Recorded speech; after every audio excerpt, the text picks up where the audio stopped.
Oh, wrong thing again. Hi! Hello everybody, welcome to stream number 22 of Disco Elysium. I have the game open from the beginning this time so we don't repeat the technical difficulties from before. Hopefully everything works tightly. Hello. Hello, yes.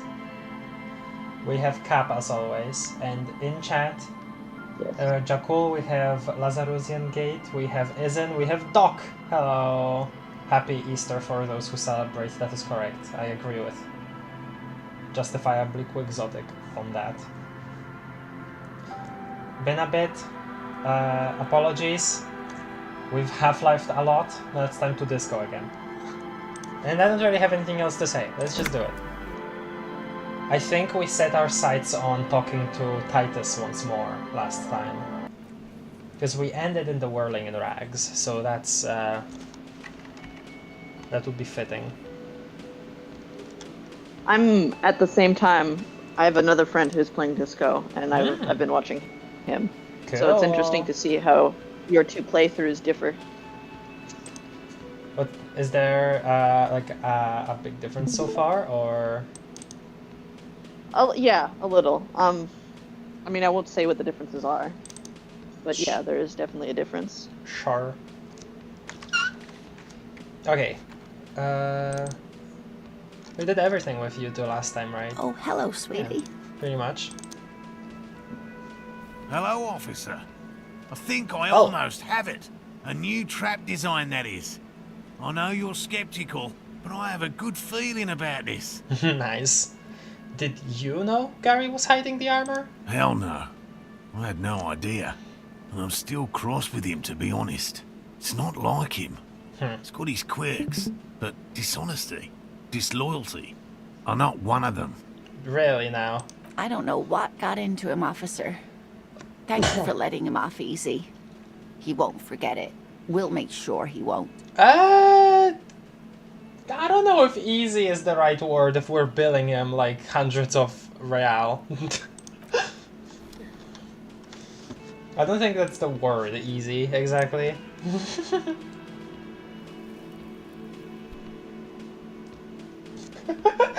Isn't said, Kim, you go left, Ervart, you go right, and Kuno, just do what you do. Together we're Disco Elysium. Thank you, that's wonderful. That's incredible. That's a very good message in the chat. Okay, also... Okay, we have a Kuno thing going on. Van Eyck's Jam Harder Core. No idea what to do with this. This may take a while. Call Jamrock's public library for information on the card. And it's open since 11, I think? I'm not sure now. Let's just talk to Titus first. Hello. I don't even remember. Okay, no, let me, you know what? Let me talk to Titus about the good, yes, about the door gunner Megamix. That's right. Let's go. Oh. The clowns are still hanging around. What is it now?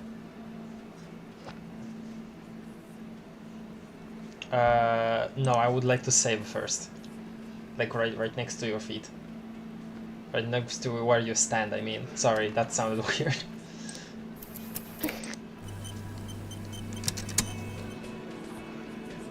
Professor Cap doing cross-examination testing? Yes!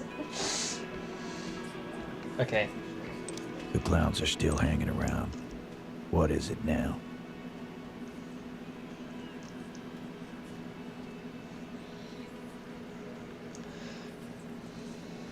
Okay, I talked to Joyce, the merc you hanged, his friends are coming for you. So I talked to Classy about the tape. Oh, wow. I don't know if I... okay, let's just start with just this. Anne. He tenses immediately. Chest tightens. Jaw sets. Ready for another blow. Oh. And nothing. She stands by what she said. I'll get back to you on that one. No. We're going in. That fucking fucker. You're the worst cops in Revachol. I gave you gold on that tape. He stares at his beer for 2 seconds intently, then turns to you. gold. It was just locker room talk. It's not evidence. I mean, it was still pretty, and it's still intense, even if it was dark stuff. But it didn't prove anything, and didn't change her mind. Yeah, it was bad. Honestly, I expected it to have more effect. She pretty much laughed it off, Titus. The problem is I don't exactly remember the entire context now because it's been like months since we actually listened to Dorgan or Megamix. So, yeah? I mean, it was, if you want a quick reminder, basically the tape was of our guy, you know, who got murdered. Yep. Like, talking up a lot, like, yeah, fucked her hard and whatever. Like, being very, very, you know, macho. Oh yeah, and then also like comparing that to like his conquests or something, like being mercenary. Yeah. And then you showed it to Classy, and she said, she was like, yeah, I know he's like that. It's just kind of, you know, that's just how he is. Mm-hmm. He's like a freak, and he sucks, but he didn't rape me. Right. Is what she said. Right.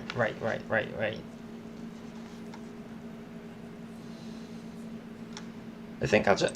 oh, Jesus. What happened to my voice there? I think I'll just say 4. Fucking fuckity fucker. And Oh, what Jesus. did she say then? That it's fine. People are supposed to be like that. Wow. The fact that he's just saying this openly. He shakes his head in disbelief. What is happening to my voice? Water. It did not come as a surprise to her, and she definitely wasn't scared. Actually, I think it made her a little nostalgic. I don't know if I want to mention that. Or say that, sorry. If anything, she seemed... Titus, she said she would like you to be... What? Like to be a little Dorga... Huh? What? I'm gonna say 1. Yes.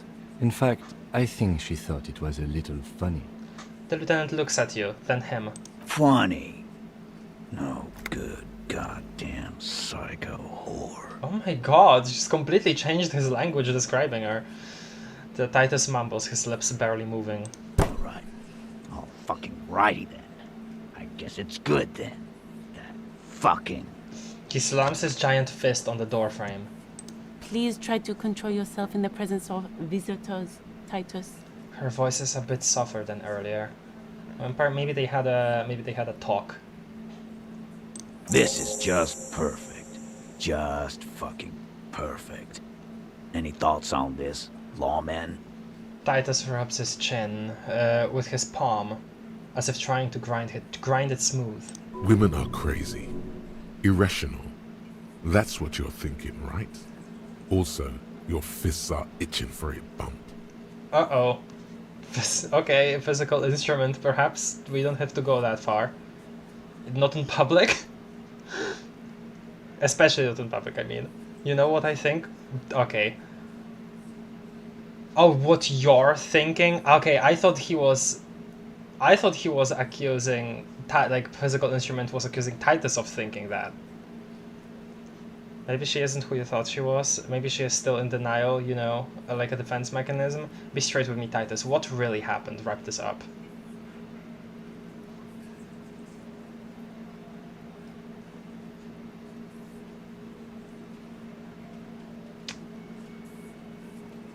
I don't know what the 2 would imply here. I'm not sure. As in, like, he thinks that, oh, she's vulnerable and, you know, a victim, but maybe she's not.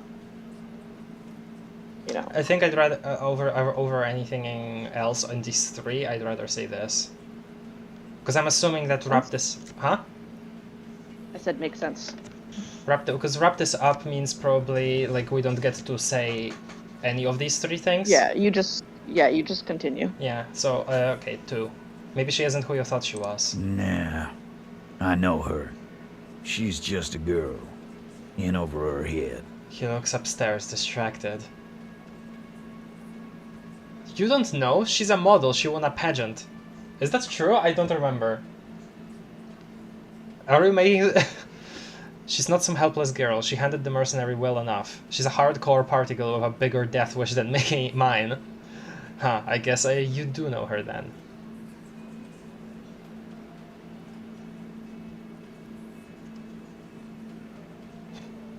Bigger death wish than mine? That's kind of like a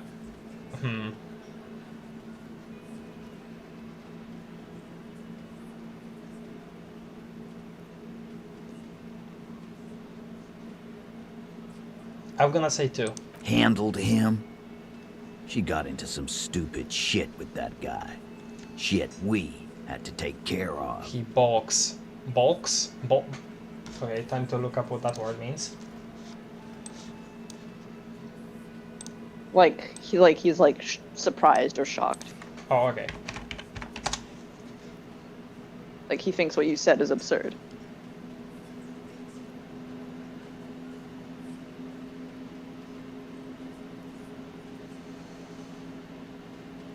Okay.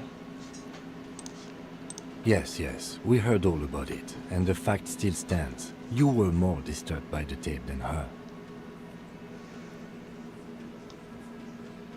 Okay, I'm gonna say 4 now. Be straight with me, Titus. What really happened? I already told you. We fucking hanged him. He puts his giant face on his hands and sighs. Interesting. I think...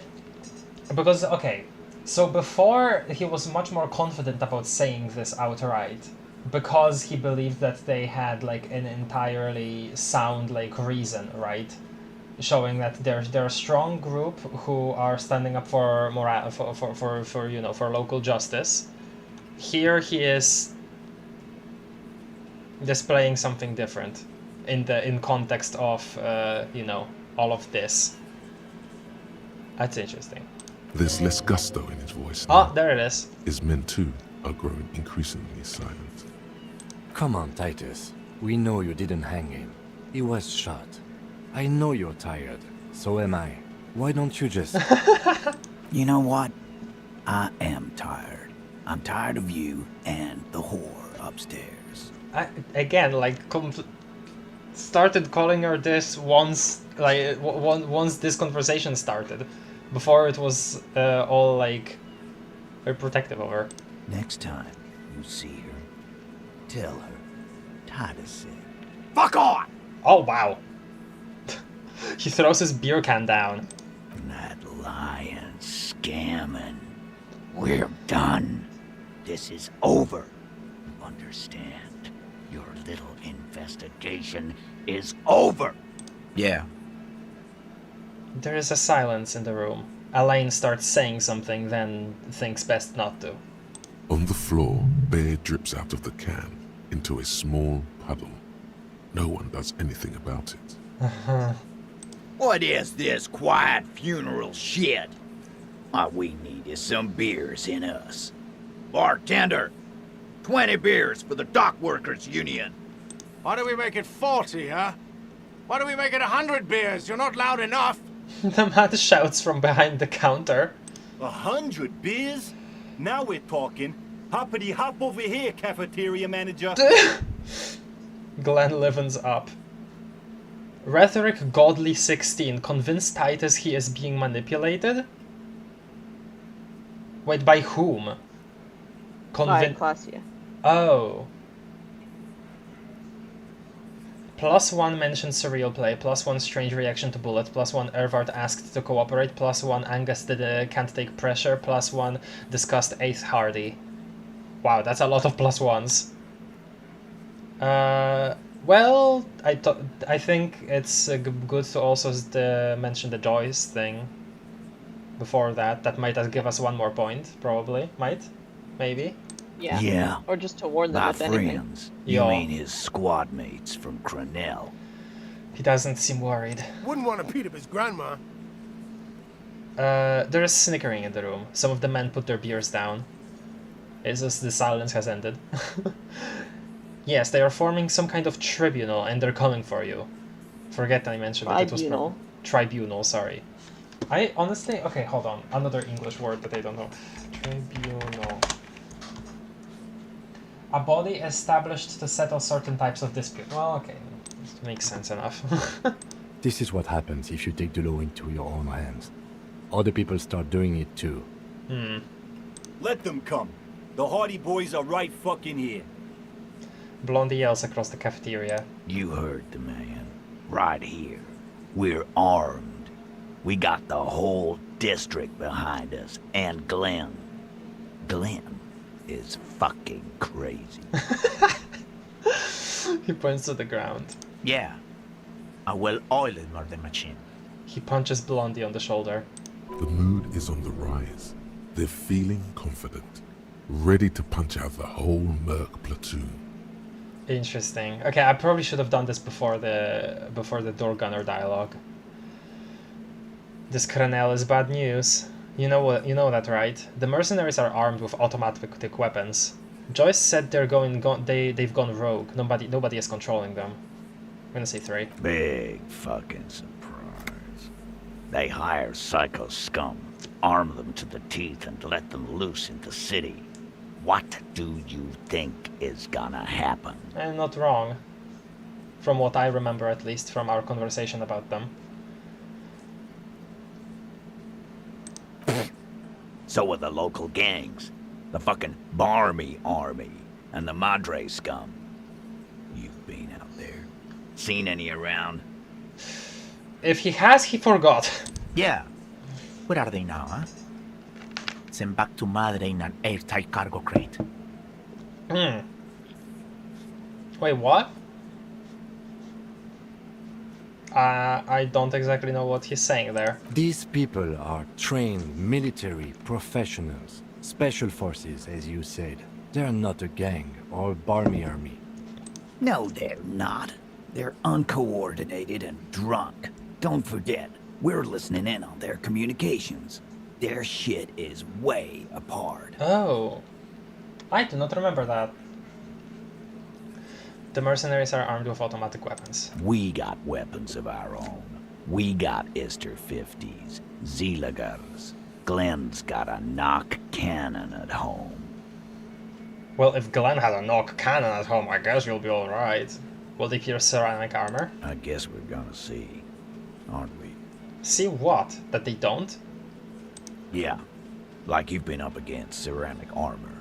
He takes a sip of beer to bide his time, and then tries to get the last word in. You haven't even seen the whole suit, right? I've seen the whole fucking thing, and it didn't make him immortal. Well, I guess where you shot him. What do you mean, okay? He jerks forward a bit. This makes me think of when Asvi gets mad at me for just replying K to something long, because I'm too tired to come up with anything else. I mean, okay, they're going to wipe you the frick out, Titus.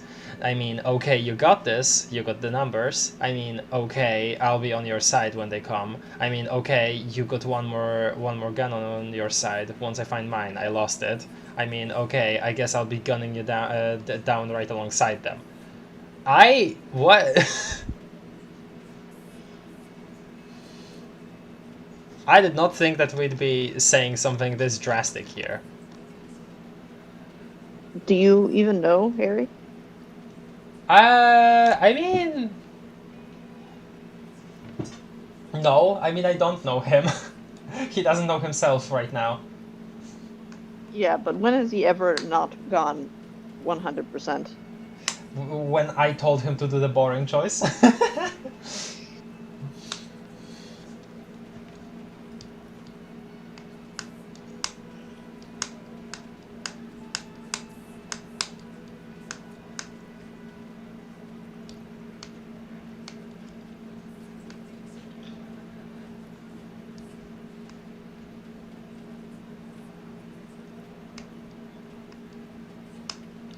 I don't want to say this. And I don't really want to say any of the ones where I'm like siding with them either, because like if we're doing this investigation trying to still trying to like intimidate them a little, at this point it's probably not gonna work. It definitely seems like this entire thing is not, because obviously like we're just talking, it's saying all of this to try to intimidate them, right? It's not exactly that those people are good upstanding folks, you know? So it's, I don't think it's, huh? I said right. So it's not, I don't think it's exactly worth it to say to in this conversation, like for instance, side with the mercs, right? even if just in words. I think if anything, it will just give Titus some more ammo against Harry for like, I don't know, folding like this. I'm not sure. But they definitely don't. So as fence-sittery as it will seem, I will mean. I won't do either one. I'm just gonna say the first option here. Okay, they're going to wipe you the frick out, Titus. No, they won't. Get out of here with your negative energy. He shakes his beer at you. All he means is that the situation is serious. No wonder you cops get shot to shit every day. Oh, Can't go to war with an attitude like that. Yeah, okay, so that didn't really do anything for us. It's just, you know, understandable. Again. Good one, Titus. Okay. About fuck. Okay, let's save before the roll. Wait, which stat was that again? I forgot already. Rhetoric. Rhetoric. Okay, let's see if we can equip anything regarding that. We don't have anything affecting rhetoric right now.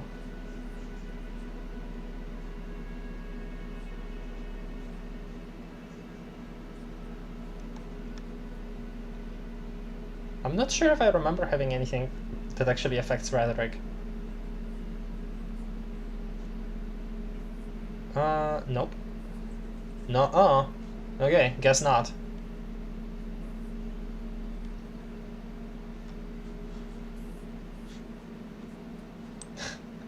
You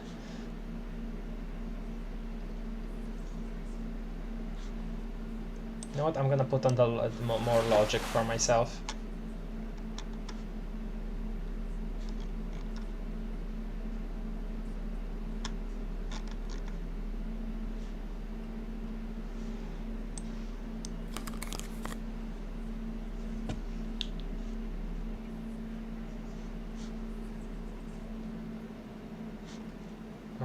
Physical instrument is probably just like not worth it.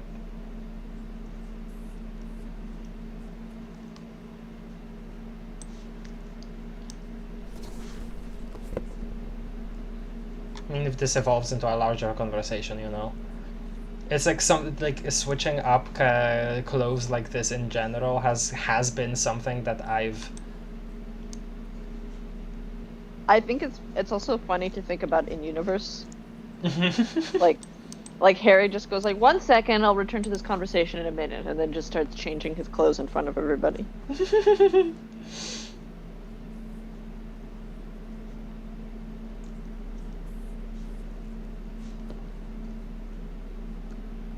I might want more volition.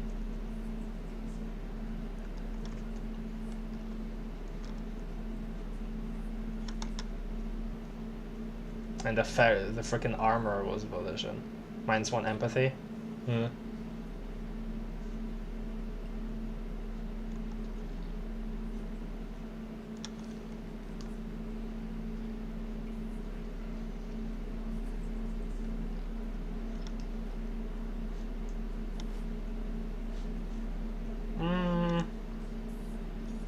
I'll put it on. Oh, what the hell? Maybe not a good idea if there is a sound like that.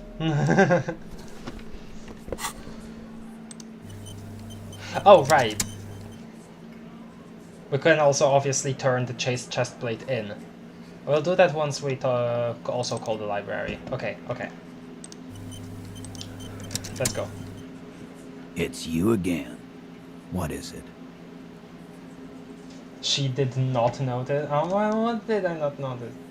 Okay, okay, hold on, before we get into that, I missed messages in chat.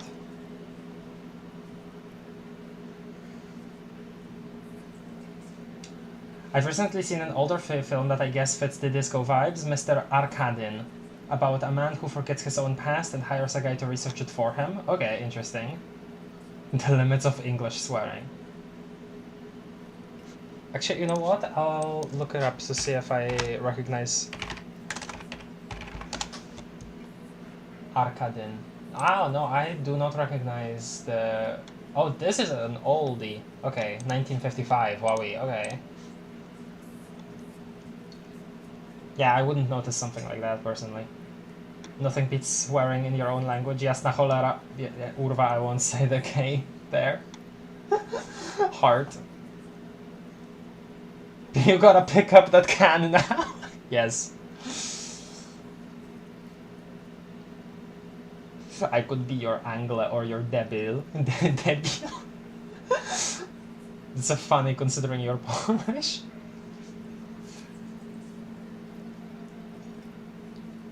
Did raise the chance for the white... Wait, did it raise the chance for the white check?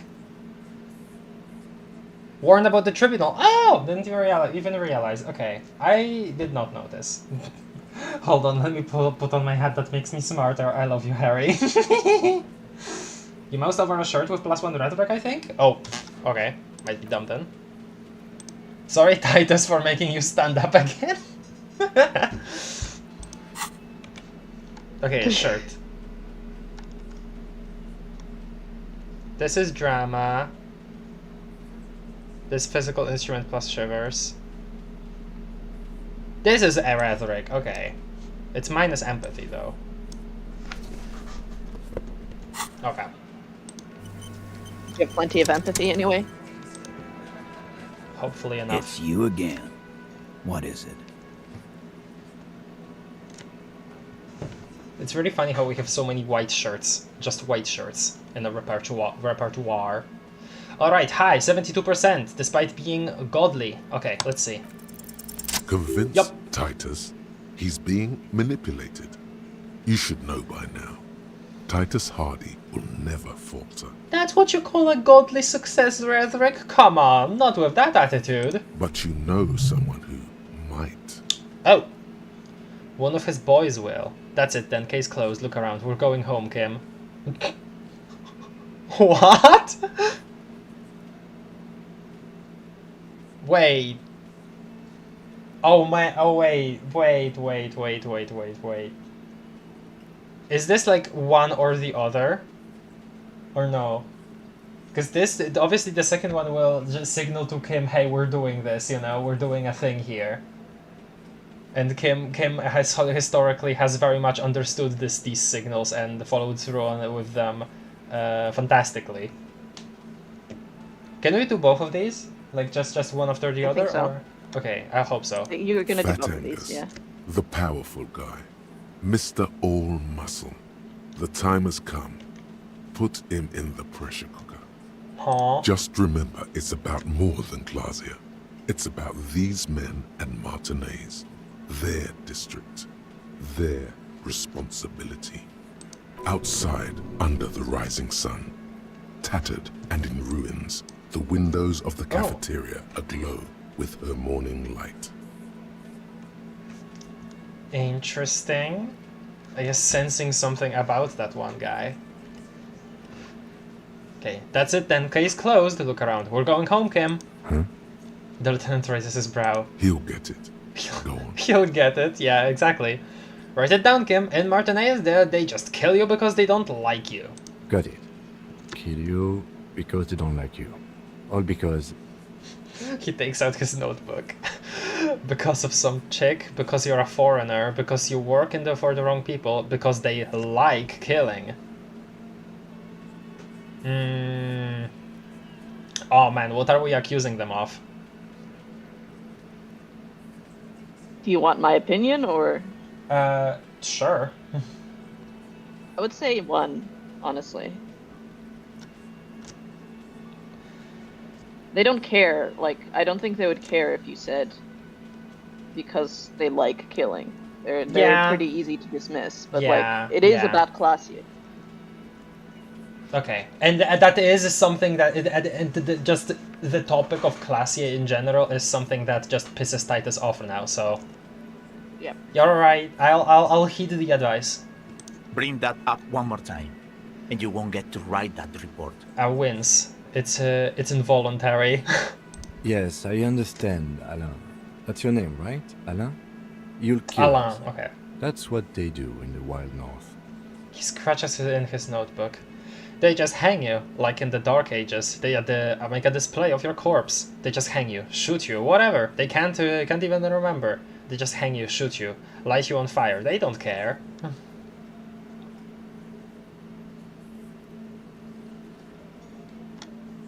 They can't even remember. I think that'll sting to me. It wasn't that. It wasn't. We didn't shoot him. The fat man with a wheeze says with a wheeze. That's it. That's the weak one. You flushed him out. Now go in for the... Officer, you will be next if you don't shut up. The old man reaches for his belt, but his voice is strangely calm. He's onto you. He knows what you're trying to do. Uh-oh. Uh-oh. Steel yourself. Push on. Just ignore Theo. Okay, good thing we put on a volition thing in that case. Turn to Angus. Or what? You're gonna kill me like you killed him for no friggin' reason? Turn to Theo.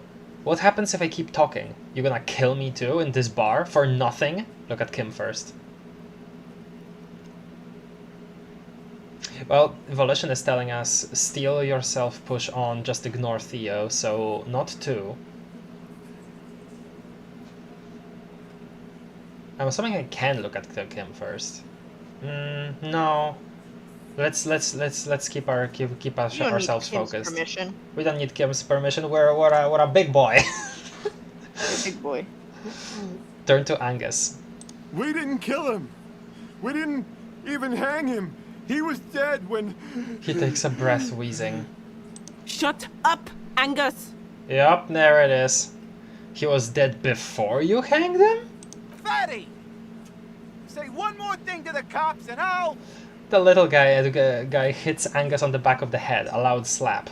Dennis, stand down, or I'll beat your head in. Theo, take your hand off the belt. This isn't 31.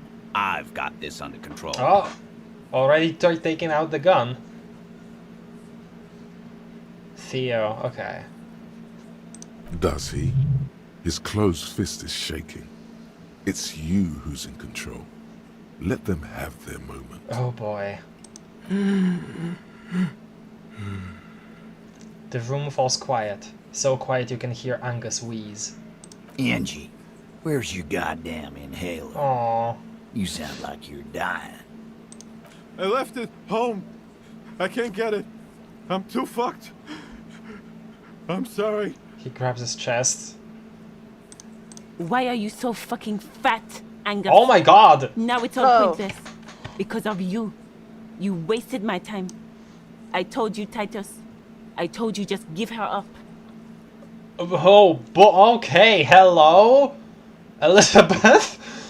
Lizzie, your help is no longer needed here. Go tell Everard. Uh-oh.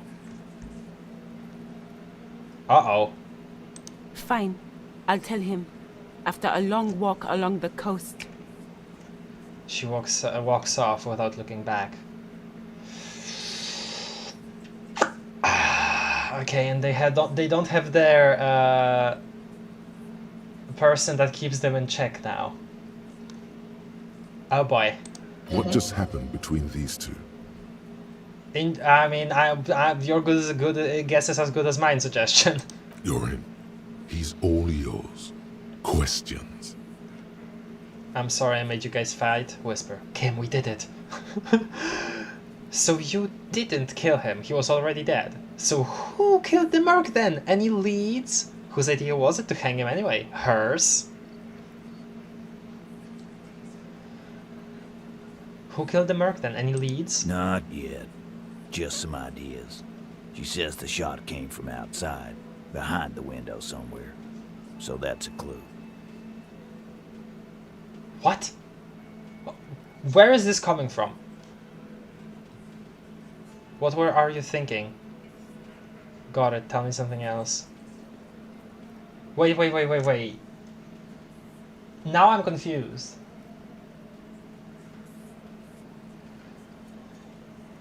Elizabeth went away, and dead before they hanged them. So that was not like a knee-jerk lie. That was the truth that they were trying to hide. And they weren't the ones who shot him? And they were Looks like you still have a lot of game to go. And they were much more comfortable with saying that they were the ones that killed him by hanging him. They were much more comfortable with saying that. Okay, I needed to take a step back there because I don't think I entirely understood what happened here until now. That's what we are on right now. Wow, okay. What are you thinking? I'm thinking someone's past caught up with them. Either hers or his. Hers, you mean? She's got one of those checkered pasts. The shot could have missed. Could have been meant for her. Huh? I like that. Been thinking the same thing myself. The young guy nods. And you had ideas about his past too? My dude. One of those mercenary buddies of his could have done it. They got guns, training, years of bad blood, probably. Or it could have been someone else from Chorale. He pauses to think. Okay. Wait, I just had a thought. Listen, I know that this has been already said and I said okay to it, it's just I didn't entirely piece it together. The reason why a layer of like, you know, rhetorical protection here was peeled off is because before they had the yes, we killed them for a just purpose, that's why we are the you know, the protectors of this district and not the Revachol police, right? And now that it might have been the news might have spread that they just kill you over you know, something so small. That's what got to that. Okay, got it. Sorry. It's just it took me a bit. My bad.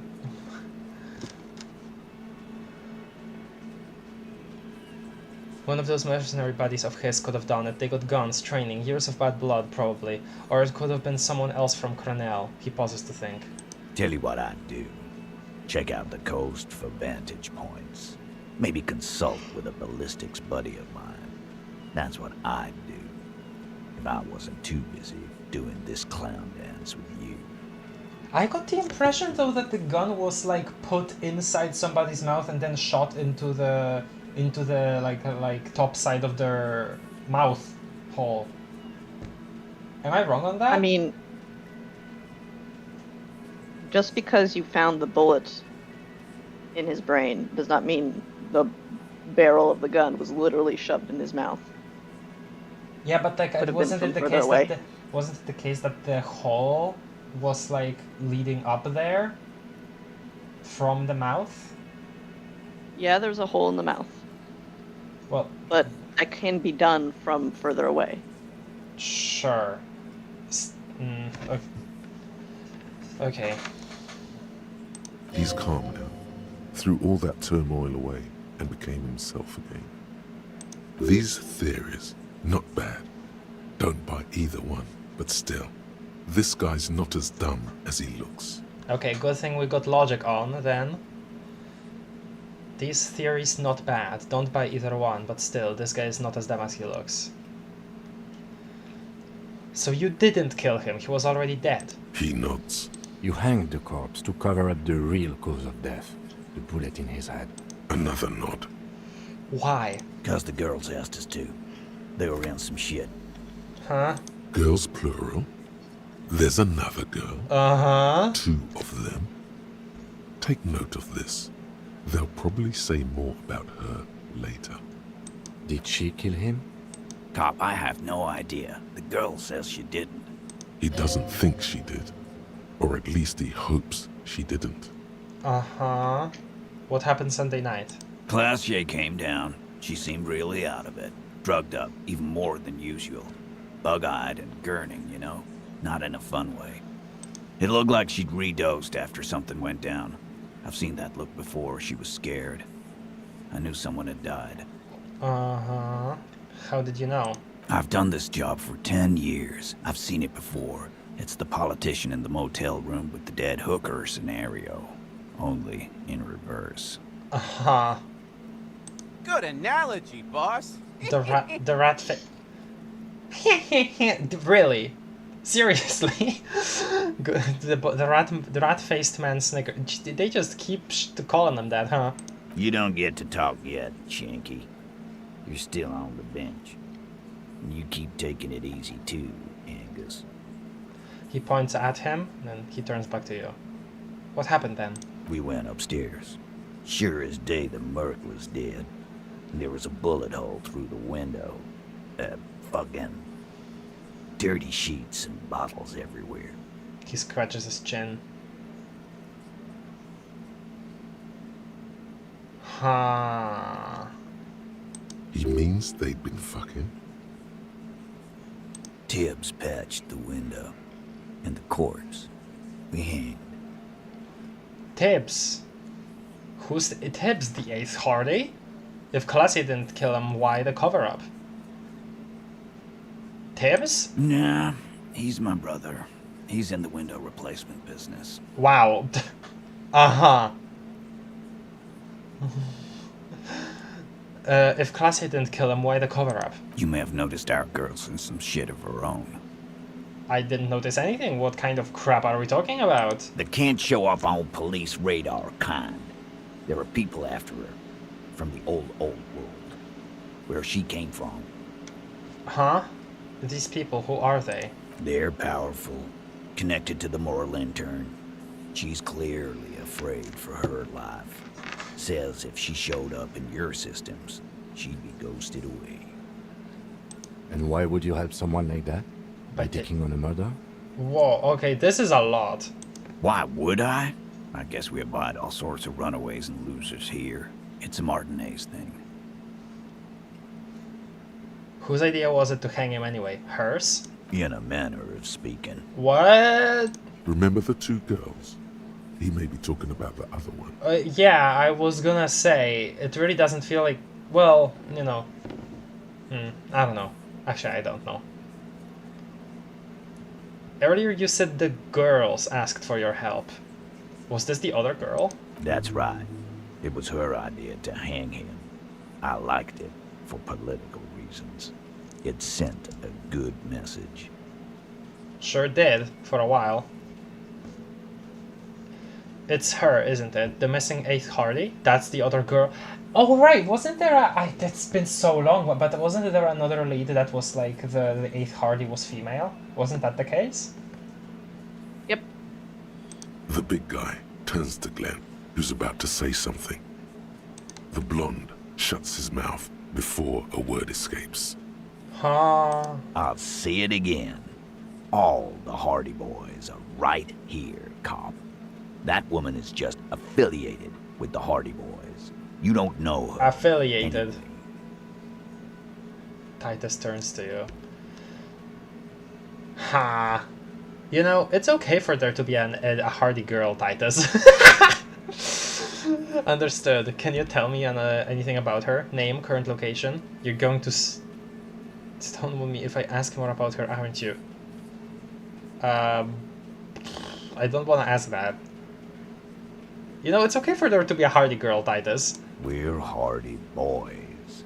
And that's it. His face sets like concrete. He shakes his head solemnly. Sure, but can you tell me anything about this affiliate? Name, current location? Nope. You're not getting to her. It's Klasia you want to talk to. I'm sorry I made you guys fight. Sorry, cop points. Although, maybe not. Maybe this would... Maybe I shouldn't say this, though.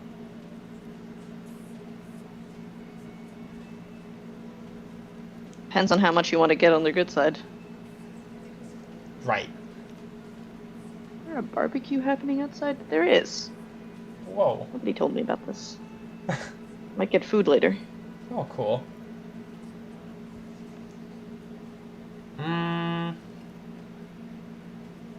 Honestly, I think I do. Me too. Huh. What? Strange.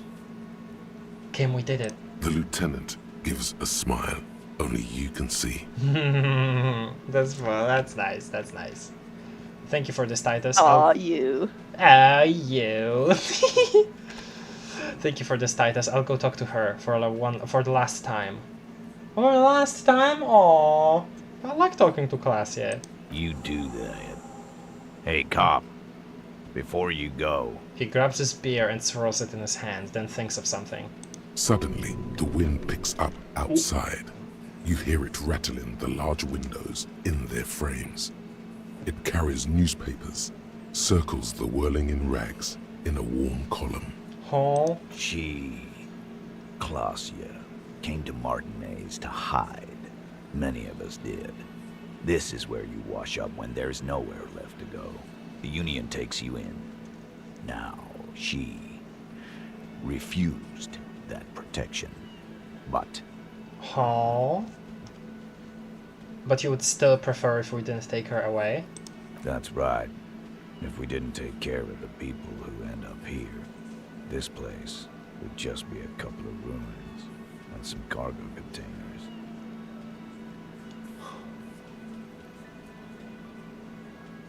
We'll take that into account. The lieutenant slides his notebook into his coat pocket. He turns to leave. Whew, well, that was eventful. Get the whole story from Titus.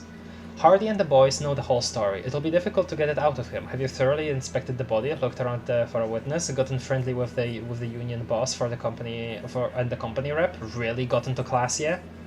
Confront Classier with the Hardy story. I see.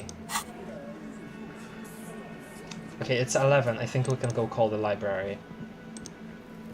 You got anything new? Hi again, Gendarme. Norm. Bye-bye, Gendarme. What about you? Man, that was a lot. You did excellent. I mean, with your help, you did like a big hint there at one point, so.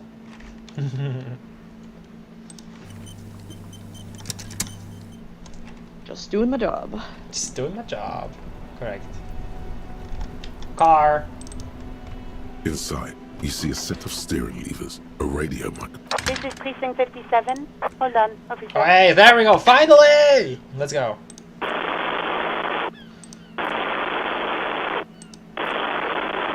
Huh? I've got Central Jamrock Public Library on the line, and I've already introduced you to the librarian. Connecting the call in 2, 1. Yes, this is Central Jamrock Public Library here. How can I help you, officer? he looks cozied up. A male librarian answers the call. He sounds worried, yet ready to assist. This is how people get when the police call. Huh.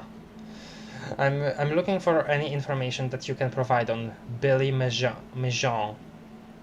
Is that how you pronounce that? A reader. Billy Mejean, you said. Mejean. Give me a moment, I'll have to check our database. He puts down the receiver. Oh, wonderful noise. Music to my ears. You know, in Poland we say honey for our ears, interestingly enough. On Moreau Drive in central Jamrock, in a darkened hall, lit by orange desk lamps, far away from the noise outside, a middle-aged man taps commands into an old radio computer. Okay. A printout falls on the desk. Behind him, a lonely reader scours some dusty bookshelves, looking for a paperback. Feeling out what's on the other side of the receiver. Yes, hello, are you still there? I found Billy Mejean's home address, is that alright? No phone number, unfortunately. What's that noise, like, between sentences? You can hear him fiddle with the printout. They're too poor to have a phone line.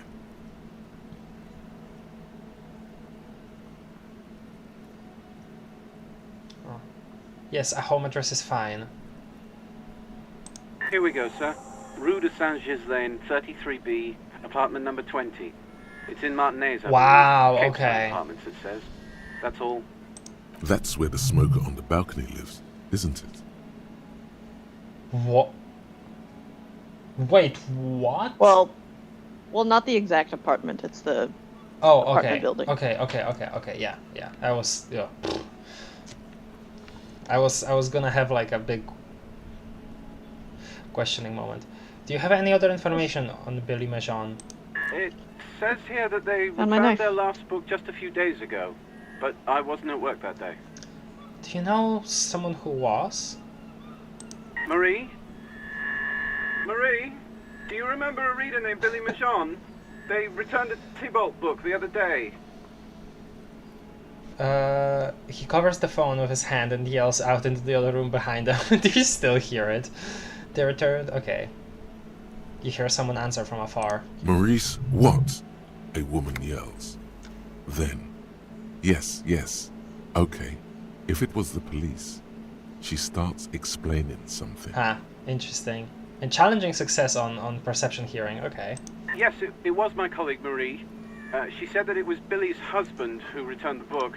He also asked for this new sci-fi release, Lowe's Radio City 87, but we don't have it yet. Oh. The librarian is speaking into the phone again. Good. You have a name now. So Billy Majon is a woman, not a man? How did your colleague know that it was her husband? Ah, okay. So the library card was for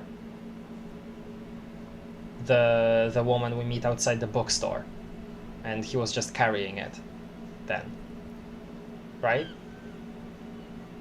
Yes. So Billy Majon is a woman, not a man. How did your colleague know that too? Okay. Marie knows Billy. She's been working here longer than me. Sometimes her husband returns some books for her. Oh. And then goes for a little drink later. On the lookout. Right, and that's where it ended, huh? Do you know the husband's name? Sorry, no. Marie only knows him by sight. Can Marie describe to me what the husband looked like? Marie? A moment passes. She said it was an older man, and that she's pretty sure he'd had a drink or two the last time she saw him. It was that visible. It was a recognizable part of his look. What was he wearing? 1 second. The librarian turns away from the phone again and relays the question. Sorry, Marie wasn't really paying any attention to that. Okay, and it's relatable. Thank you. That's all from me. I have no other questions. End call with the library. Happy we could help. Goodbye, officer. The librarian hangs up and the call gets redirected back to the station with a soft click. Anything else you need from me? Good. We're connecting with the 41st because we have another piece of armor to report. Right. Please hold. Oh, she seemed tired of that. 10-4, come in. Fireworker, over.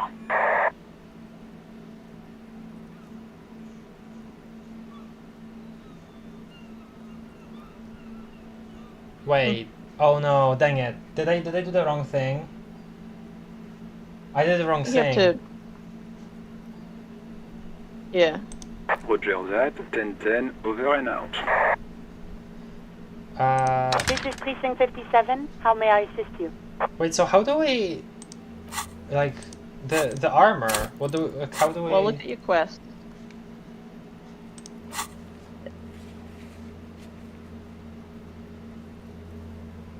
There's a... If it doesn't say to do it in your quest, then I don't think there's an option for you to do that right now. Weird.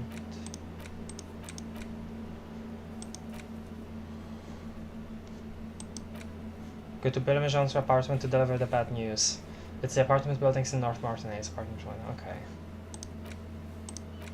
Oh boy, okay. In the cabin.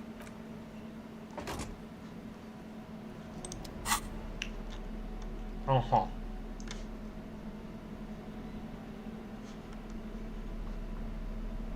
I think we can keep the hat on. It's just 1+1 perception, we already have it pretty high. As for the glasses...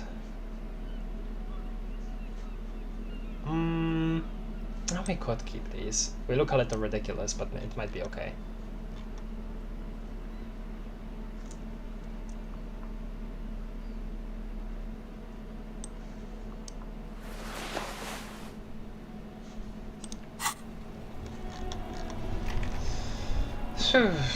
Okay.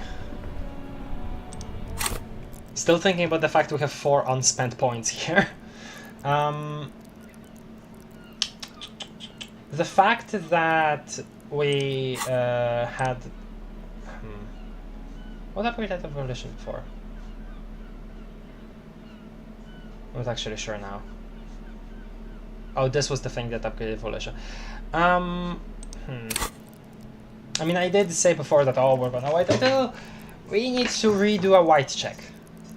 But I think it's about time we actually spend it on something.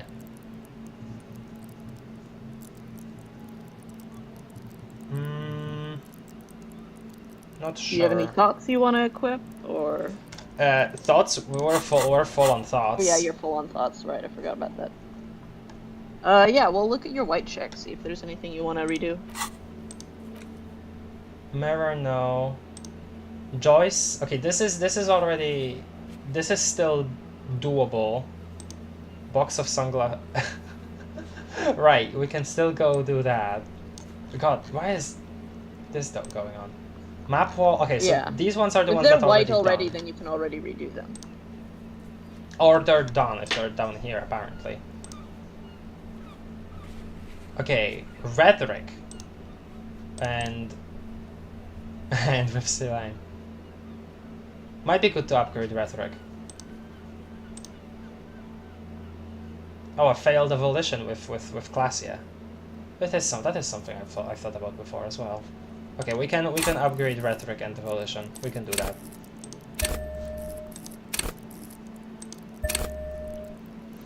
Accept changes in clothes. Okay.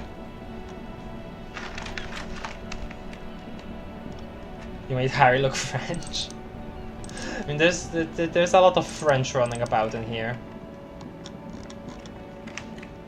I wanna take a look at the box of sunglasses again. The shine on these sunglasses lasts a lifetime, officer. Oh, this 100% guaranteed. Okay, this is conceptualization. I'll take those ugly glasses. No. Okay. Let's see. No luck. All you find is this lime-colored cellophane visor, produced by a bargain sportswear brand called Amphibian, apparently.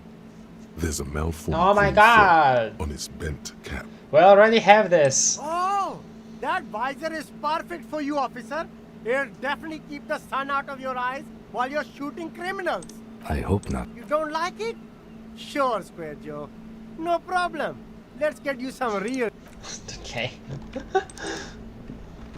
You know what? No, I'm gonna load that. We've been through that before already. The shine on these sunglasses. Oh, it didn't say. Ah, I see. A pair of water blue shades. The writing on the left temple says Sub-Insulinding Rendezvous. The frame appears to be hand-carved out of bone. Oh, very interesting choice, officer. Very high culture. For the first time in the streets, vendor's voice trails off as he watches you inspect the glasses. Try them on. This is how a sea monster sees the world. You've become a sea monster, Harry. Giant, hidden, and strangely tender at heart. All is blue. Interesting. Alright, but these actually make your vision worse. It's like literally being underwater. Yes, but they also make your soul quiver like jello. So deep. Wow, officer! You look so cool! The street vendor has picked up his pace again, and you observe the world through the deep sea tinted lenses. And they can be yours for a mere 3 real. My regular customers have passed them all up because they've got no taste. But you found them. Okay, what about these? The lieutenant tilts his head and steps back, eyes narrowed in a thorough examination. It's a case to him. It's a case to him. My god. You look like a musician. Like a blind musician. But you could do worse. Take them if you want. -1 perception, +1 Inland Empire. You always want more Inland Empire, don't Not you? always. Not always. We have plenty Inland Empire. I'll take them A though. man who knows his style. Much respect. Okay, thank you. -1 perception, sea monster's vision, +1 Inland Empire. Sea monster's soul. Okay. The truth is, you can't really see very well through the darkened specs, but you feel truly tender in this newly found deep sea plane.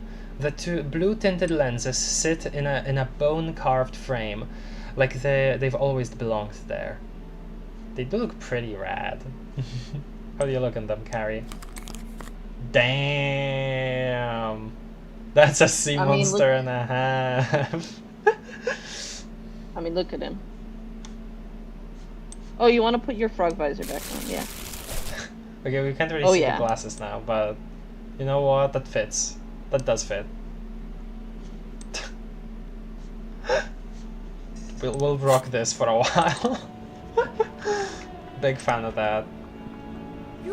Save the economy? That sounds off. What? Oh, we have enough rhetoric to question that?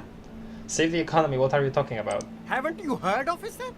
We've got to be economically conscious. Recycle your cash, keep it in circulation. Don't buy new things. Buy eco. This doesn't make any sense. Why exactly does this economy need saving? Thanks for the advice. I'll try to be more economically conscious.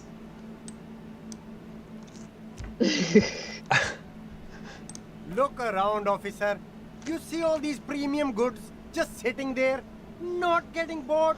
We've got to keep the flow of goods moving. Is this really the economy we want to leave to our children? You're right, we've got to save mother economy.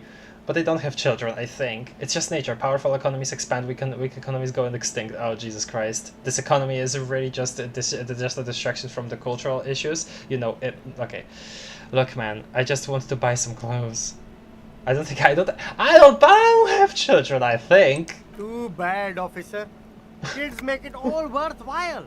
Without kids, who's going to be around to enjoy the economy? Don't let me stop you. Open the box and browse a little. Haven't you heard, officer? We've got to haven't you heard? Look around. Is this really the economy we want to leave to our children? That's the spirit. We've all got to do our part. Your part is to open the box and buy some clothes. That's beautiful. Thank you for that. Wait, what's this? You see two lowly, defeated speakers. Have we not interacted with this before? Slaves, basically. Perched atop them like conquerors surveying the land. A pair of found, durable wear sneakers. Ultra serious. Why describe them like this? I can see you've a taste for luxury, officer. Can't keep your eyes off those sneakers? Inspect the sneakers, inspect the speakers. Writers got jokes. Speakers? These once respectable speakers have been conquered, reduced to a mere prop by the indomitable found ultras atop them. A small heat emboss on the veneer reads, "Solidarity aid from the People's Republic of Samara." The speakers themselves don't seem to display any magical qualities. The economy. This really is all spackage. Oh my god, isn't. No, don't look at the speakers, officer. Look at the sneakers. The sneakers are the stars here. The man points to the footwear. Okay, I'll look at the sneakers then. What about the speakers though? Doesn't anyone want the speakers? These, officer? These speakers are Samaran garbage. I'm ashamed to even use them for props. What? Don't waste your time on them. Can't I just buy the sad conquered Samaran speakers? No way, officer. These aren't for sale. They're bad speakers. Low-fi socialist junk. You know what? Egghead might like them if that's the case. But I need some speakers. That's why I want them. I think they might be a lo-fi socialist.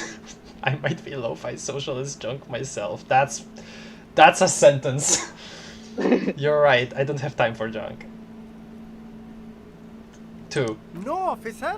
You're a high-class policeman who accepts nothing less than the best.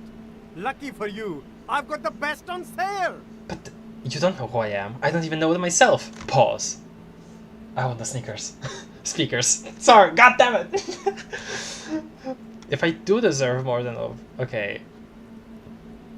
Okay, one. Well, if you want them... He pauses for a moment, calculating. But see, they are the pedestal for my sneakers. If I let go of the speakers, where will the sneakers go? I can't leave premium lifestyle sneakers on the ground. If, on the other hand, you wanted to buy the sneakers too, I could maybe throw in the speakers for a little extra. 50 cents? You know what? Fine. Damn. So you have to buy the sneakers first. Crazy. A pair of Found Ultras. The design is impossibly sleek and simple. A futuristic silhouette with a sleek monochrome colorway, a jet black upper, and a silver-lined midsole. Wow. Dedicated, victorious, sporty. These Found sneakers are a must-have for a track and field legend. Those sneakers, mister. Those sneakers are the latest Found sneakers. Super air, super fine, super cool. Only 50 real. Yeah, that's one of the... Only? That's madness. Yeah, I was gonna say one of the more expensive things we've seen. Yeah, because you have to buy the speakers with them. Found Ultra. We're the future. Wait. You remember the slogan from some magazine. Okay, if you talk about the sneakers first, do you have to buy the speakers with them? Like, if you talk about the sneakers I don't first. remember. I don't think I ever bought either of these things. I was too poor. I have light bending money, so... Let's get it. I really want to get the speakers for the Disco Elysium itself. I want to see if that, like, has any impact there. Super cool. Now the that's a lot out of my pocket. yours, officer. The sneakers seem to vibrate in your hands with an almost mystical energy. Damn, they look kind of cool, actually. Okay, now let me buy the speakers. The junk is yours, officer. Happy listening. Try not to hurt your ears with that Samaran garbage. Why do you keep insisting on the origin of them? The street vendor hands you the speakers. Okay, let's see. +1 reaction speed, +1 hand-eye coordination, -1 encyclopedia. Limitless grip, steady ground, too fast for facts. Oh, that's beautiful. The Ultra series Found sneakers put a lightness and grip above all else. With grip tape covered stringboard soles and ultralight synth fabric technology, you can exit every corner with the maximum traction of a gentleman's racer. They definitely work with the pants we've got right now much better. Items. Speakers. Why did you even buy those? These are no magic speakers. These are lame speakers. All they will ever produce is a faint memory of the song you're trying to listen to. Sell them for cash. Price 30 real. Oh, interesting. Oh, but I kind of I wanna give him to the Disco Elysium though. I hate to do this. I mean, Yeah. I will be back, but there's like a barbecue happening outside, and there are people over. I will dip for a little bit. That's fine. I wouldn't want you to miss that. So go ahead. Okay. Bye-bye. Bye-bye. For now. For now, she is gone. Oh, she is pure beat, so... I will... I don't know. She's dead. There we go. Her corpse lying limp.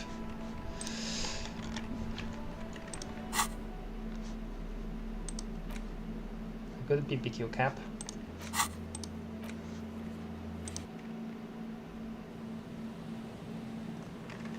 Okay, let's see. Let's see if the speakers can actually be handed in.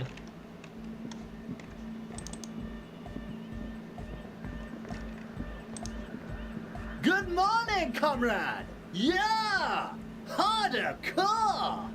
Nope. I really thought they could. Apparently not. I forgot about this. Interfacing 4. The audio onslaught can be tamed. Connect the dots. Oh man, I already forgot what that was about. If anybody can remind me, I'll read in a second. Maybe we can give him to somebody else? Yo, man. What's up?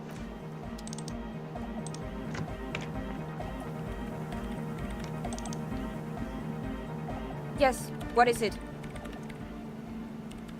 Form a theory on the 2mm unknown in the world. Pale unknown. Man, we might need to buy the book that mentions the pale. Though that was about alcohol, so I don't know how actually knowledgeable it would be. Welcome back. Oh yeah, and the reaction speed. Catch the silver bird. That's also a thing. Damn, there's a lot here. Then we also have this. Hey, man. It's good to see you. Goodbye. Which we're not doing until we finish the song. So I guess that's not happening. Dead, washed up on the shore, wrapped in plastic. Oh my god. Disco reference. Oh, she left.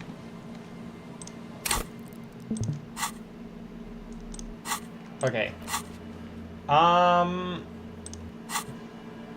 We can talk to... Okay, let's definitely go back.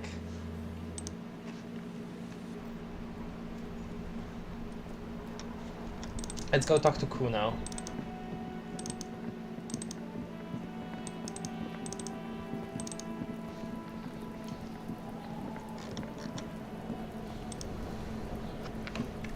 Fuck does Kuno? Kuno. Okay, quick save. And let me read the chat first.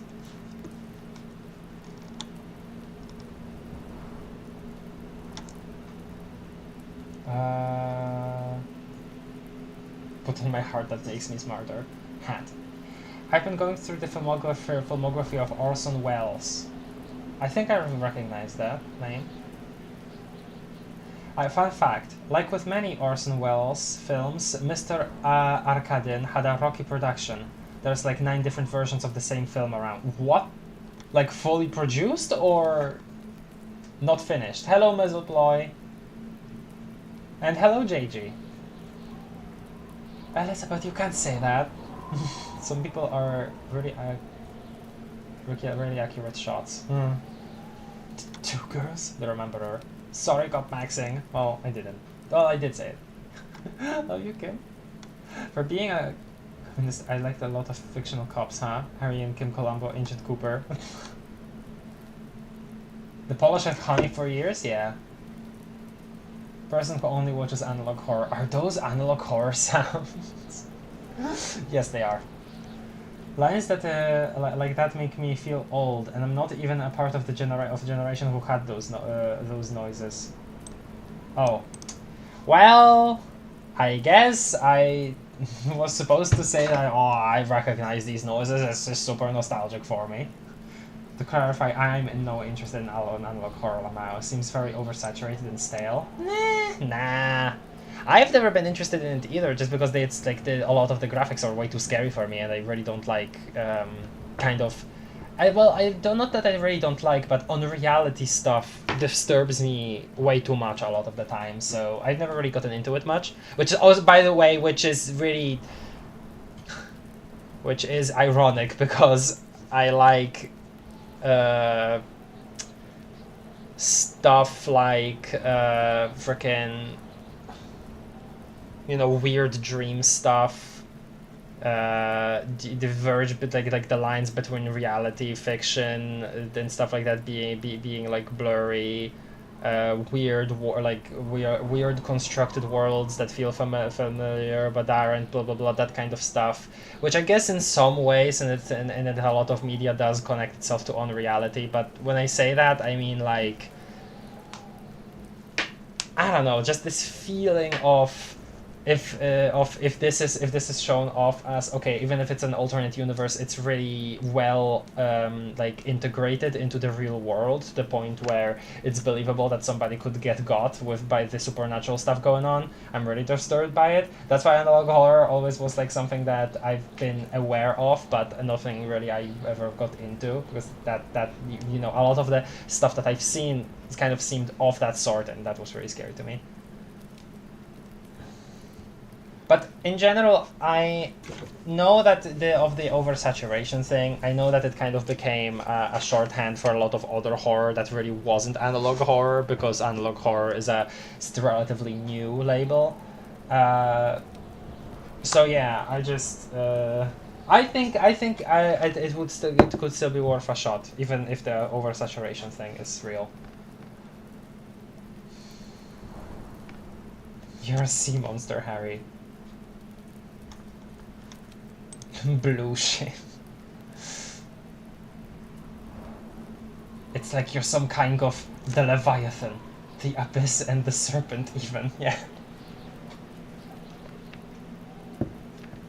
We always want more Inland Empire 2006 by David Lynch. I wouldn't know. I wouldn't know. The economy.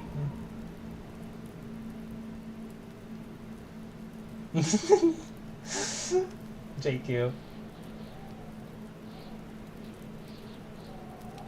Real bargaining. That's how some. That's how you know you're dealing with a professional.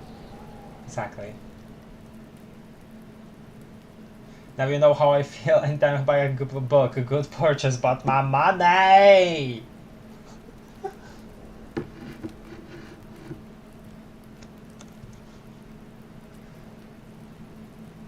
Dead washed up on the shore, warped in plastic. That's a Twin Peaks reference, by the way. Well, if it is, then wasn't there something really similar once said, like in Disco, by the woman by the fishing village, I believe. I forget her name. Sorry.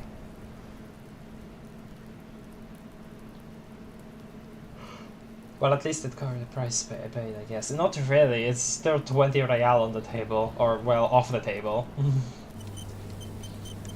Despawned like the item in Minecraft. So sad. Then you should watch Twin Peaks. Maybe I will at some point. I'll be watching the first episode of Witch Hat Atelier. Is that how you pronounce that? Because Susie is interested in it, and I've been wondering about it as well. I know that's like a modern thing. I know we're talking about like older stuff. That just in terms of shows. I'm ready, but I have been watching the Half-Life AI thing. Very fun. It is very fun. It is very fun.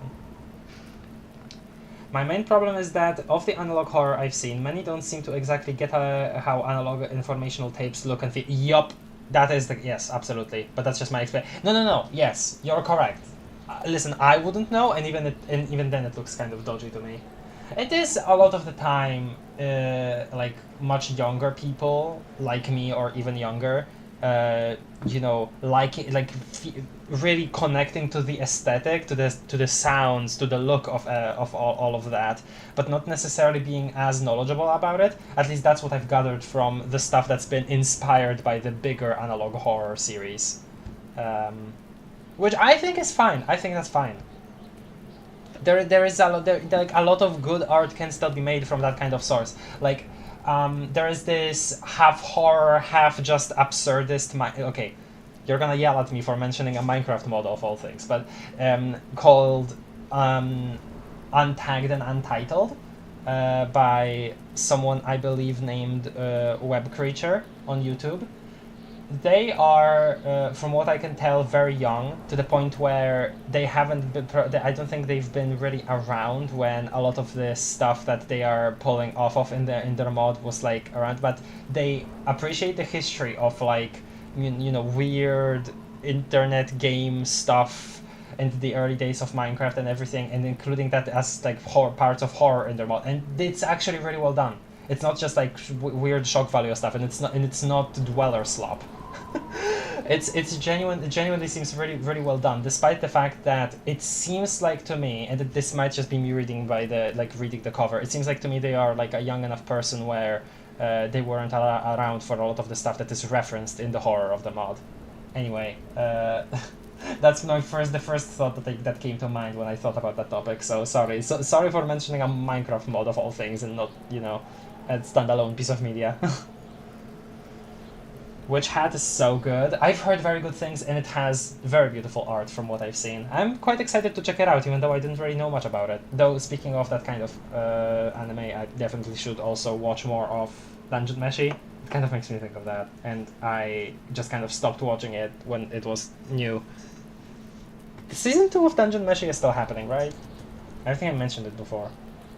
Look, Kim, ropes! We can use them to traverse large pits, correct. Okay, Kuno. Fuck does Kuno care? You wouldn't know anything about any missing locusts. No, Kuno doesn't give a fuck about books. So he knows locusts. I was gonna say. Oh my god, I told you that shit is lame! The little one seems distraught. Shut up, see. Now they're gonna take you to lame prison! Lame prison! She sounds like she's about to cry, out of disappointment at Kuno's newfound lameness. What's this about? Now hold on, no one is lame here, just tell me what happened. You kids are in trouble. No one's lame here. Deny everything, Kuno. You need to lawyer up. Kuno's not gonna say anything without his lawyer present. Who is your lawyer, Kuno? Lame. That rings some bells. Could this be connected to Night City? AKA the City of Rage. Oh boy. Yeah, that's pretty lame. Sounds like art. What? Kuno, is this about Rage City? Oh god, Kuno, no! It's gonna happen now. They're gonna make you lame. Stop it, see. No one's gonna make anyone lame. Kuno's got this under control. There's definitely something going on here. You should check out Kuno's shack, the one with the pig's head. Oh boy, okay. Kuno doesn't fucking care. Okay, thanks, Kuno. Anything new with you? I'll die before I squeal, pig. Okay, nope.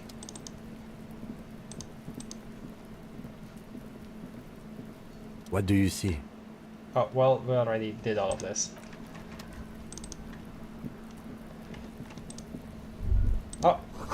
The sound of melting snow dripping off the roof. It's strange. Huh.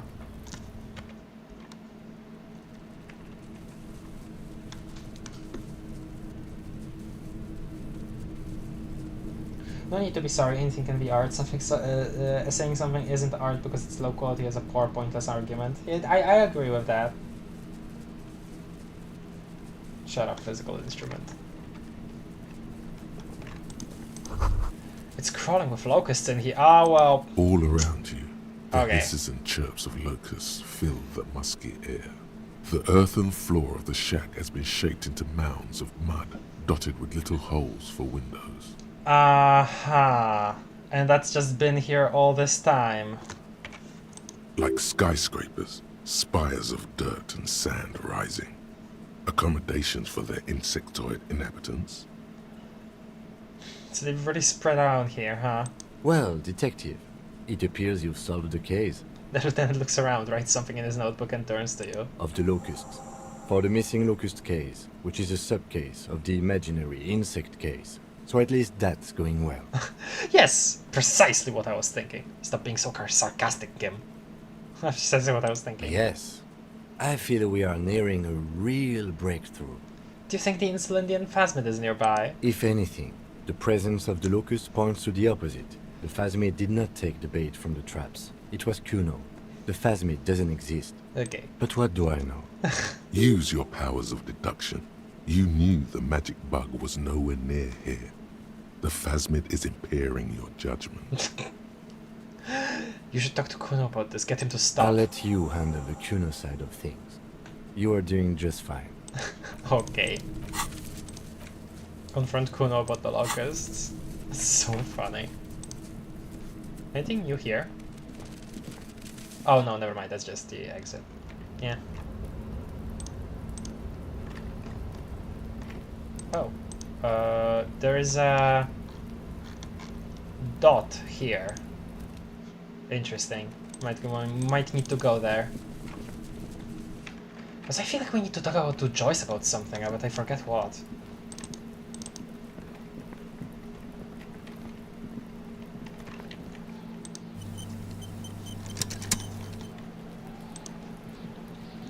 Fuck does Kuno care? I know you took the locust from the traps the cryptozoologist set up. Yeah. Kuno took the bugs. So what? He says slowly, meeting your gaze with a sullen defiance. So it wasn't the Phasmid. A wave of disappointment washes over you. I was really hoping it would be the Reed Phasmid that ate the locusts, not you, Kuno. You say you don't give a frick about bugs. Then you go and build a whole bug town.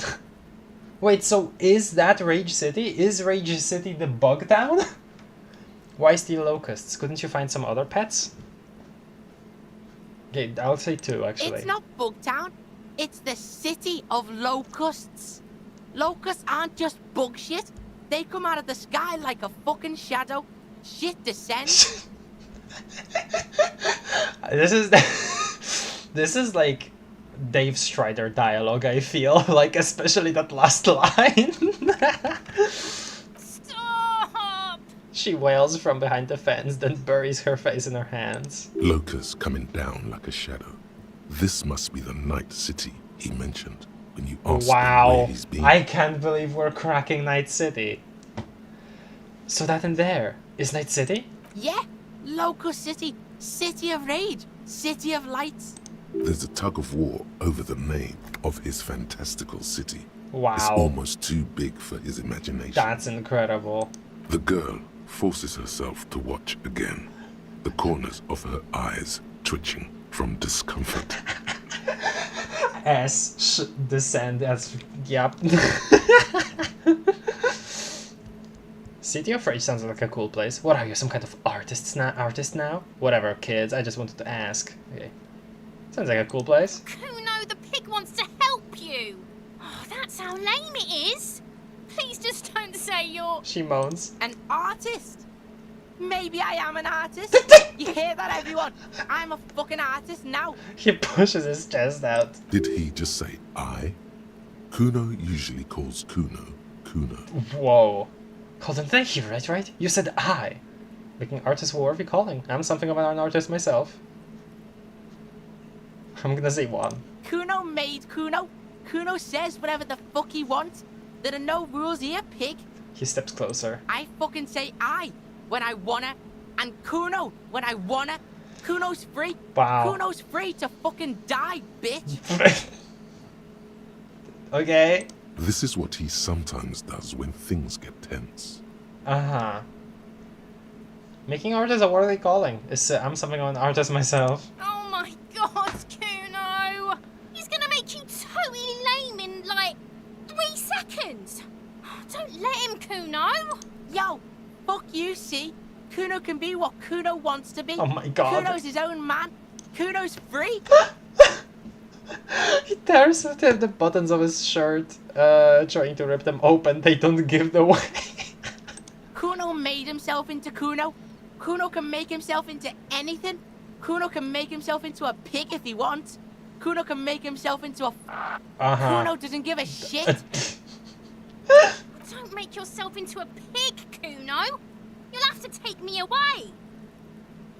A leaden silence fills the yard. The thing is, like, that these kinds of sentiments from her are genuinely, like, sad, because she feels like, isn't it the case that, because it's been so long, but isn't it the case that Kuno is, like, the only person she has in her life right now, right?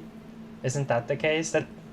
So if Kuno just kind of, you know, didn't want to associate with her anymore, right, then she wouldn't have nothing? I'm pretty sure we've gotten that sentiment from her pretty much before.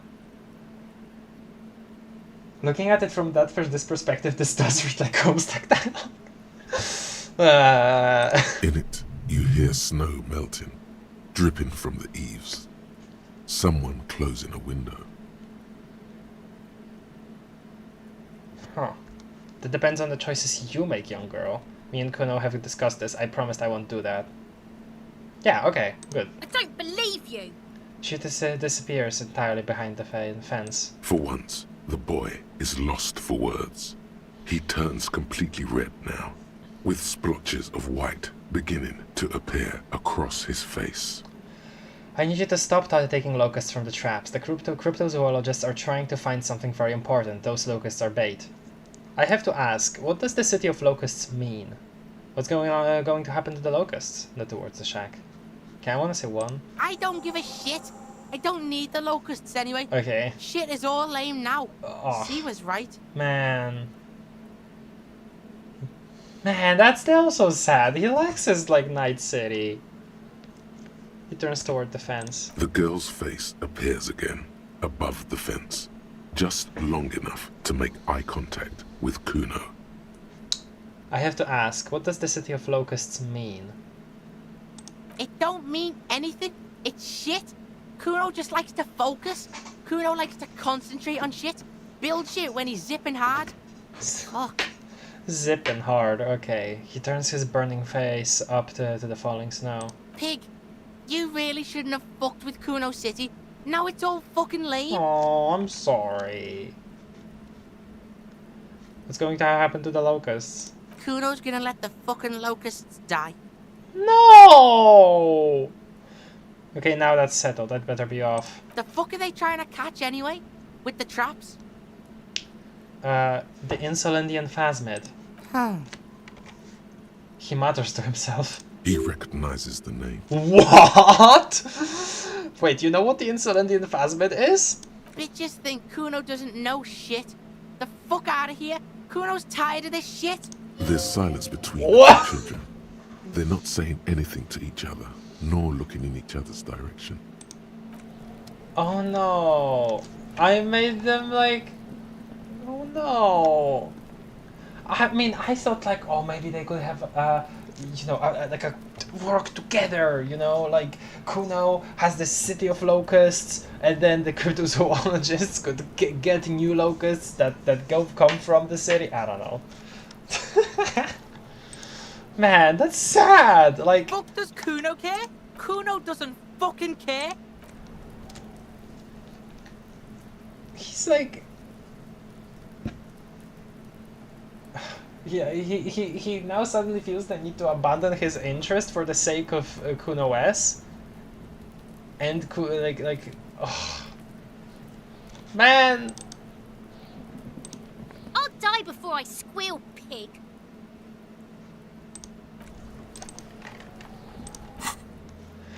Kuno has promised to stop. Report your findings to the cryptozoologist. Man. That genuinely saddens me.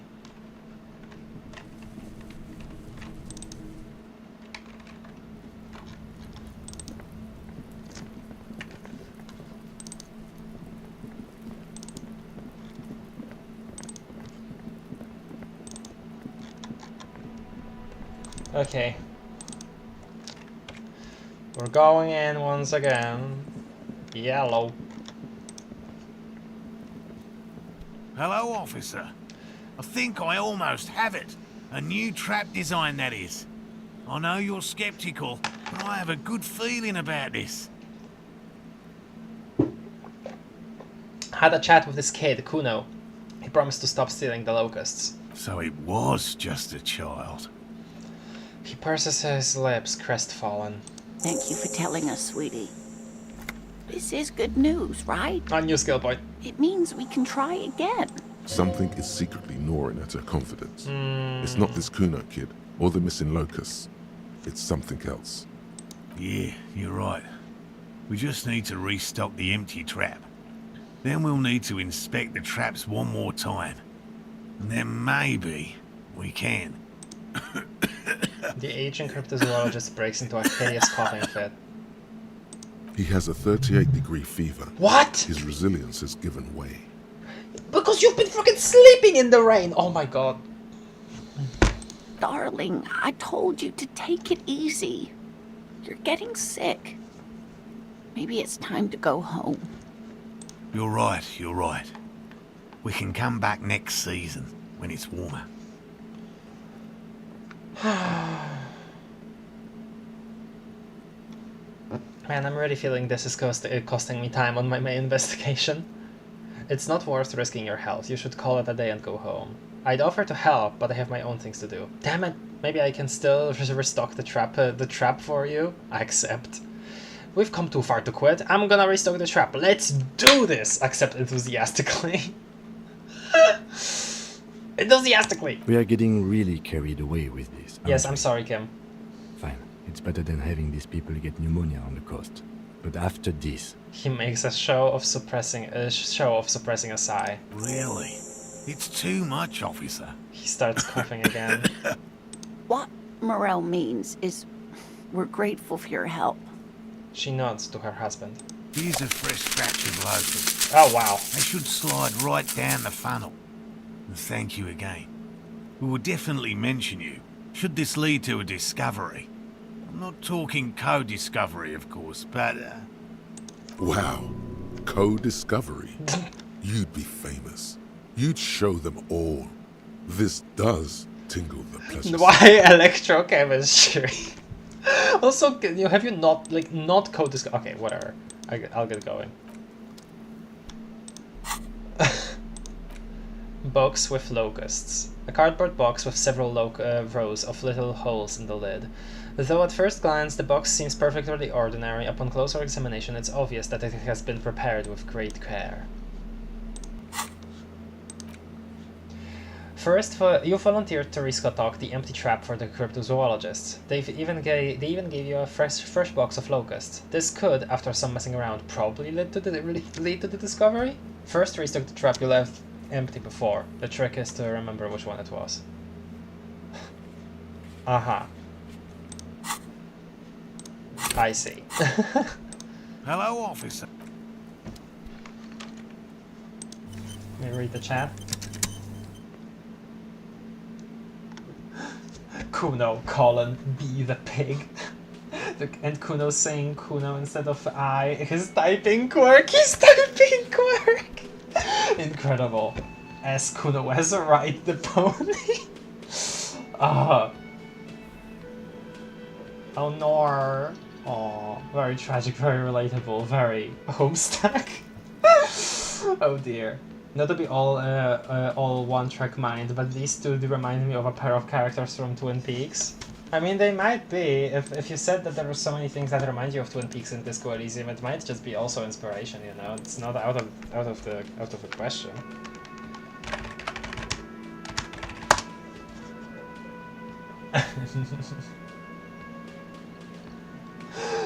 Kuno West's ride.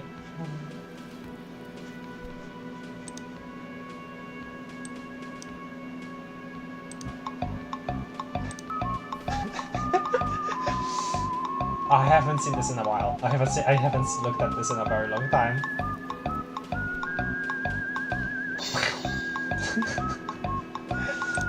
Okay. Actually, wait. I wanna see if she has anything new. Oh, hello, sweetie. So nice to see you again. Okay, no.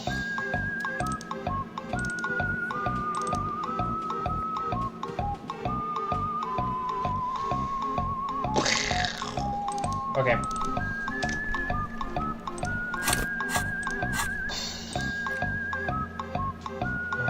Fisherman shacks. Actually, I don't know if this will be closer. We'll see. Nay.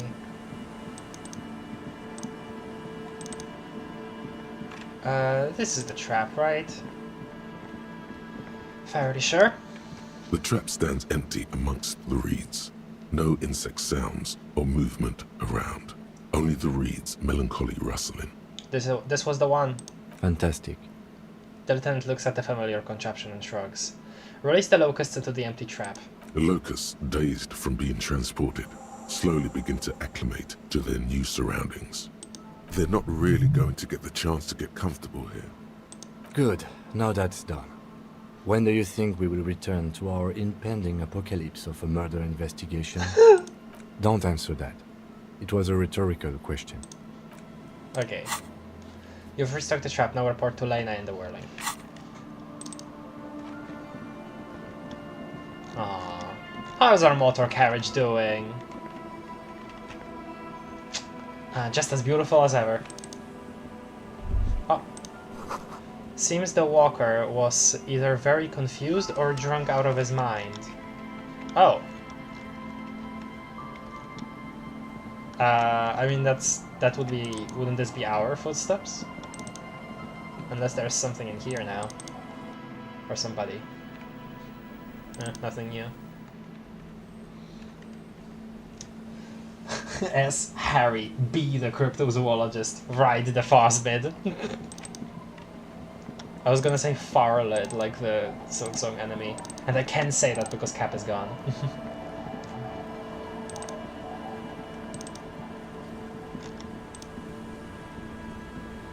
The sea's gonna come. Why does she care about the waves so much? The sea's gonna calm down soon, I can feel it.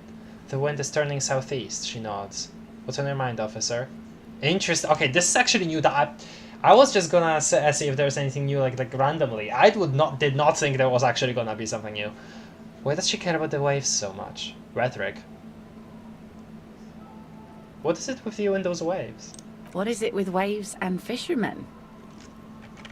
We need to be out there with them, fishing, making a living. So I asked them to accommodate me. But until that happens, I can try to assist you the best I can. So, what will it be, officer? Nothing. There's still this. Suggestion 3, very low. Be seeing you. Cap, I remember, once encouraged me to ask for a date. But it feels very weird. How are you guys doing? Tequila sunset. No. The legend! He's back. And firstly, I got smokes and piss and a little speed to spice things up. Okay. Actually, I would want to see one of the other traps, how they're doing.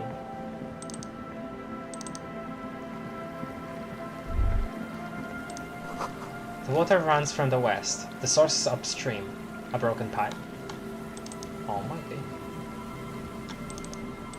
Bro, you guys have been here for days.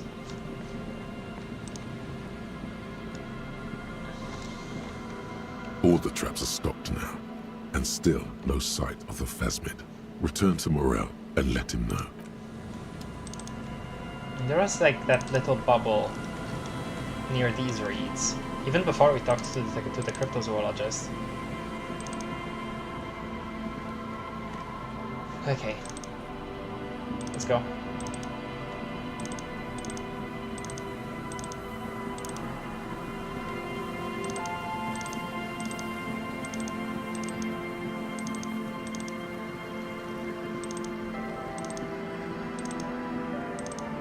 Oh right. Volition legendary with class, yeah. We're gonna put that away because classy conversations are pretty serious, and we've already we've just done the Titus convo. Wait, did we not do that? Oh man, I got distracted. Okay, we should do this because this was the actual rhetoric thing with Silang.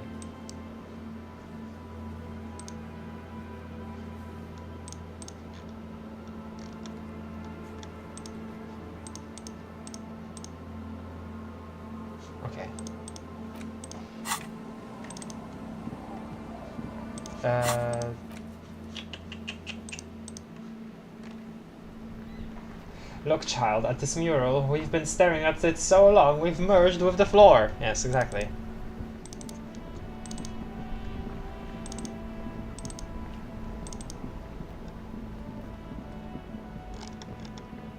Hey. How you doing? Everything's still cool here, officer. +1 humanitarian aid macaronis. I forgot about that. Persuade them to give you some money. Oh, okay, that's what this is. Okay, let's maybe not. I forgot that that's what that was.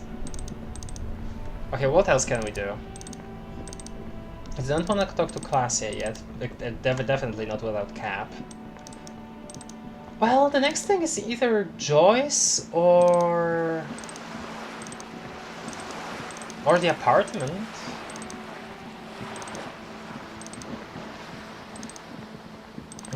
Oh yeah, and the place here. Something beautiful is going to happen. That's ours.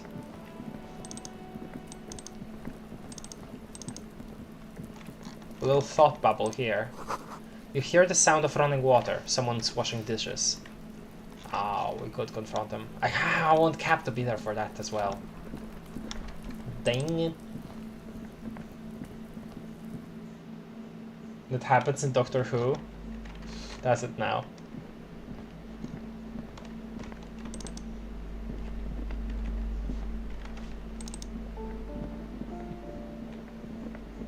I forgot how sad the music in this place is.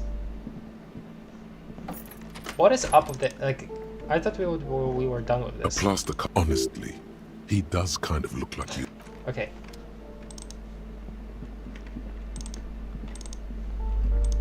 Oh, the real estate agent is gone.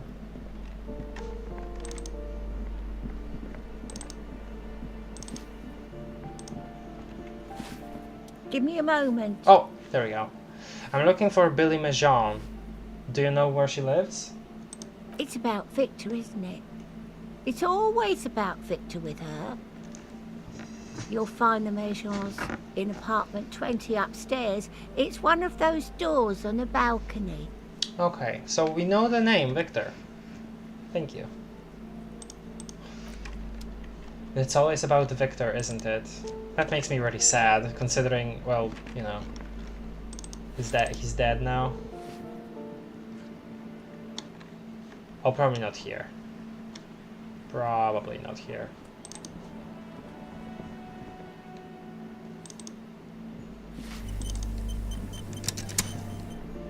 In one episode, there's a sentient cactus that turns into a clone of the Doctor. But got like a full clone. Like a completely, with the same, stuff going on with them. Okay. Okay, here. A weathered brown door. The number reads 20. It wasn't 20. Something smells good. Soup alongio. The lieutenant motions to you to go ahead and knock. This is the door. You already know it's the right door. This is going to be so hard. Uh-huh. Get yourself together.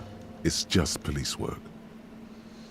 Challenging success volition. Don't knock! Just leave! You don't need this! You don't need to sad it up! Horrific necktie speaking. Hold on, Kim. We should discuss this before we move on. What should we expect? You're right. Let's talk this through.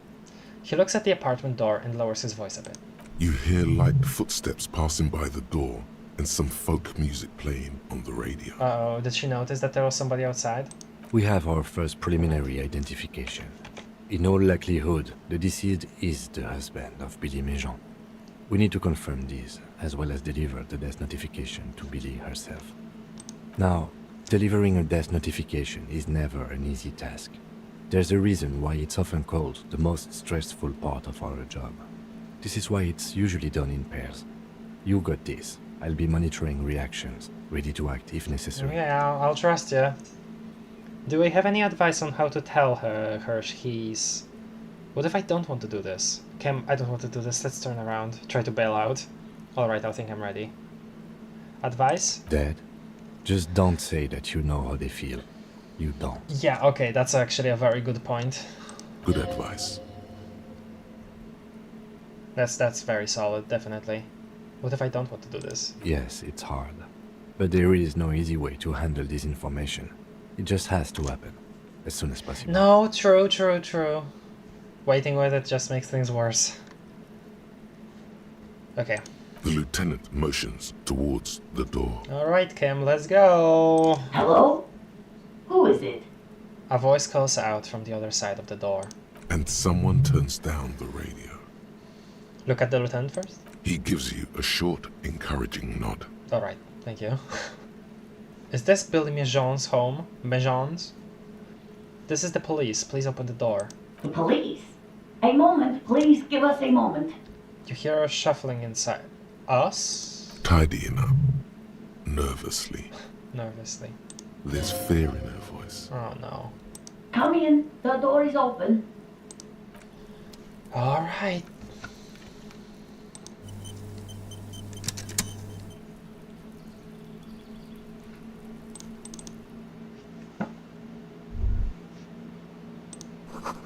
Don't run, okay? Take it slow when exploring the apartment. Be respectful.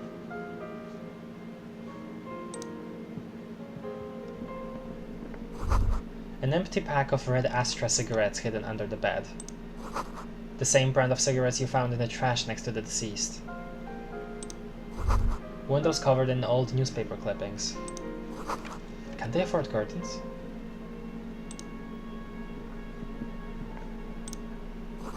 Packages of humanitarian aid macaronis. Oh, here too. Some leftovers kept warm on a stovetop. Smells like buckwheat and onions here.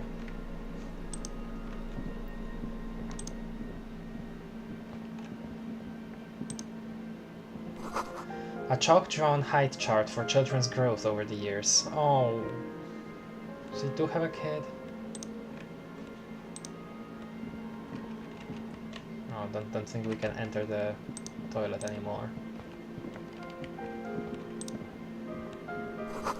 A textbook for high school mathematics. Mathematics, trigonometry mostly. Oh, a cat clock! Oh. The clock is ticking away with an odd cheerfulness. Its ticking makes you anxious, rings hollow in the room. Oh, there's 2 kids' beds. Posters of contemporary pop stars adorn the walls. Okay. Let's see. It's you from the bookstand. Did you come to bring my cockatoo back? She smiles nervously before the smile vanishes from her face. I don't think I introduced myself properly. I'm Billy. Would you like something to drink? Tea? Lemonade? We're out of coffee. The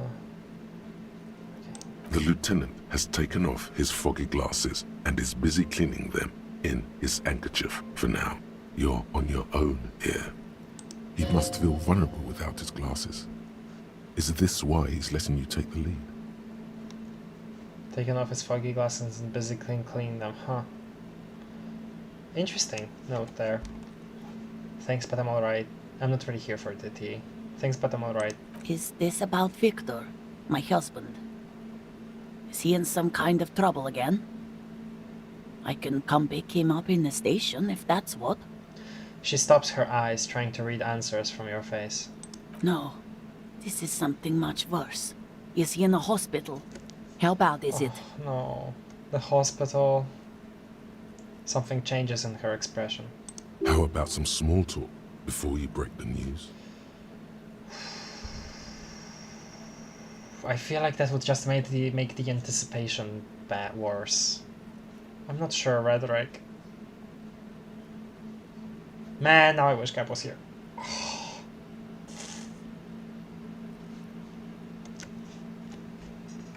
I'm gonna send her a screenshot, just in case she sees it.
Isn't a good open? No, yeah.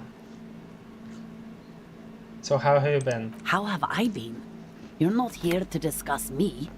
What is this about, officer? Yeah, that's bad. Notice you're cooking something? People got to eat. What is this about? Why are you suddenly asking me about my cooking? Okay, bad choices from me here. I'm sorry. You live with Victor, your husband, right? It's me, Victor, and the kids here. We have 2 daughters, Jenny and Jolie. How old are your daughters? Jolie is 16 and Jenny is turning 18 next month. Oh, okay. And where's everybody? I didn't see anyone home. The girls are staying at their friend's place tonight. And Victor is out. She swallows visibly. He still hasn't come home? No. If we know more than her here, I don't think the question of he still hasn't come home is a very good one. Why? Do you have any news?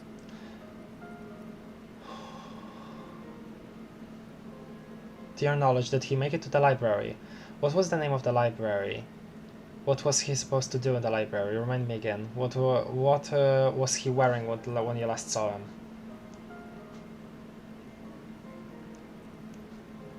Okay, well, this is actual police work now here, and this is useful for identifying him, so... Did he make it to the library? No. I guess I'll find out when he decides to come back home. Oh. Hey, Cap. I'm here. You saw the DM, yeah? Yes. So I kind of ran out of non-serious stuff to do right now. We went to Kuno That's okay. and investigated Locust City. And now he's sad that it's lame. But yeah, we're doing this now. No, I guess I'll find out when he decides to come back home. She looks at the front door. It shouldn't be long from now. He's never gone for more than a few days. You just have to break it. No stalling. I mean, that's what I thought too, but then someone in chat said I feel like walking into a person's house and just saying their partner is dead isn't a good opener either. Yeah, but there's no good opener. There's no good. That's what like, I you're thought just too. dragging things out, I think. That's what I thought too. Opinion. Hold on, I have to. Just like you would if you were in that situation. Right. Would you rather them ask you a bunch of questions and then say it, or would you rather them just say it outright? No, yeah, I definitely agree. So I think There's something else I have to tell you. She folds her hands across her chest. Frick. -1, too much small talk. -1 made her anxious. I thought about this, but then I thought no, but I shouldn't. I had conflicting thoughts. +4, Kim is here. +1, identified the leather jacket. +1, identified the library card. +1, discussed things through with Kim. +1, lieutenant's handkerchief, and then -1, too much small talk. -1 made her anxious. Yeah, you just have to go for it. Can I switch my clothes? Not a good moment for it, huh? Okay, this is a red check. It cannot be reached, right? Yeah, you have to just go for it, I think. You've done this before. Just keep your focus. God, do I just say he's dead like that? Ma'am, I'm very sorry to say, but your husband, Victor Majon, was found dead in the Martinez boardwalk. This is just saying this to ourselves, so I'll check what this is. Yes, that's the most important thing. Use that word. You're right. You're right. No euphemisms. This is what you came here for. That's the thing. With this kind of stuff in this game, when it came to like this more serious topics, I've always felt like I should be using some kind of word replacement, but that's really not the case, is it? Especially not here. Yeah. Like I understand. Like I think everybody has the same instinct. Like just dance around just don't directly address a topic. Be gentle about it. But like, at some point, you're just using honeyed words to replace the actual truth. I like how the Can't Stop Winning in chat are very unsure right now. Yeah, ma'am, I'm very sorry to say, but your husband, Victor Majon, was found dead on the Martinez boardwalk. What did you say? Oh no. Your husband, Victor Majon, is dead. I'm very sorry for your loss, ma'am. Oh. She touches her neck, eyes pale like pearls in seawater. Oh. But he was just... She looks at the kitchen table, where 2 cigarette butts are still in the tray. But he was just here. Alive. That's the worst part, isn't it? We understand this comes as a huge shock. I want you to know that me and my partner are here for you if you have any questions. Take your time, man. Oh my god. What happened to him? She turns to you. Her neck and cheeks are covered with red blotches. Her double chin is shaking. It's still early to say, but at first glance it seems like he slipped and hit his head. It was an accident. He fell through a hole in the boardwalk and hit his head. I think the second one is more certain, nonetheless. The first one is It definitely is. I feel like this could give her some kind of false hope at it being like in some kind of injustice, you know? Yeah. I think you just was have to he drunk? be honest. Alcohol may have played a role, yes. We don't know yet, but we will let you know when the results arrive. I think here I would rather say 2. I mean, he had bottles of alcohol all around him. Yeah, I know. This just keeps her waiting for something more, like she's waiting for more information. There's no, like the realistic thing is there's no other information there is. Right. He was drunk and hit his head. Right. Yes. I see. And you just found him there, lying in the cold. She withdraws, trying to picture the scene. How long had he been there? If you say 2 days maybe, it will be etched in her mind forever. It's hard to say at this point. It couldn't have been long. 2 days maybe. And this is a line from empathy. And this is a line from empathy that will appear no matter what. This isn't even a check. Yeah.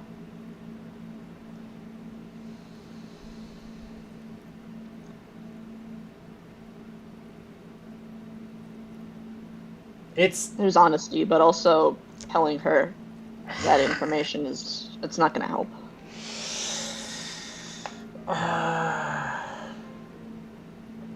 Advising you against saying that. I know.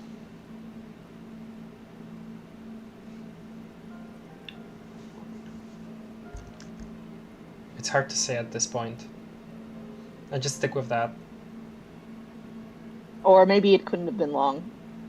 No, that does reassure her. She already has the cause, or like the, you know, that he was under the influence. He was drunk, and that concretely he's dead. So yeah, I feel like number 2 is more comforting. Okay.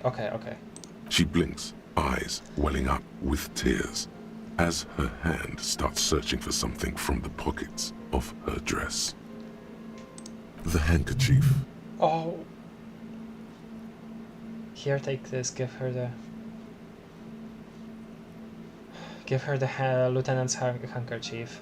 No words. Just give her the lieutenant's handkerchief. Don't give her the lieutenant's. It's too special. No. I think this is actually. I will. No. Yeah. No words. Just give her the lieutenant's handkerchief. A small, terrified smile quivers on her face as she takes the handkerchief and wipes away the tears. She looks disoriented. In fact, I think if you don't have the lieutenant's handkerchief with you, if he never gave it to you, he would have given it to her. Okay. Is there anyone we could call for you? A friend, a family member, someone who could be here for you? No. I just need to tell my girls. I was just picturing that, breaking it to her daughters. That's also just... Oh. And the fact she's saying she's essentially saying here that she doesn't have anyone else. That... God. Should I call them? Should I tell them to come home? That's also the thing, right? No, depending on how long they're staying at their friend's place, I wonder what the reaction would be like. They're 17 and almost 18, right? So she says they're adults. Yeah. That's all she said about. No. She did say the ages. She did say the ages. Oh, she did. I Yes. don't remember then. Yes. And so I think they'd be already the kind of people with like that kind of maturity where they think like we should have been here closer to the death, right? That's kind of what I'm thinking. Because obviously there could probably be an urge here to, delay it. Just let them have their fun at their friends for however long they want to stay there. But this is it's like more important to be here in the moment. I mean, especially so that they can be here for their mother as well, right? And like for each other. No. A day.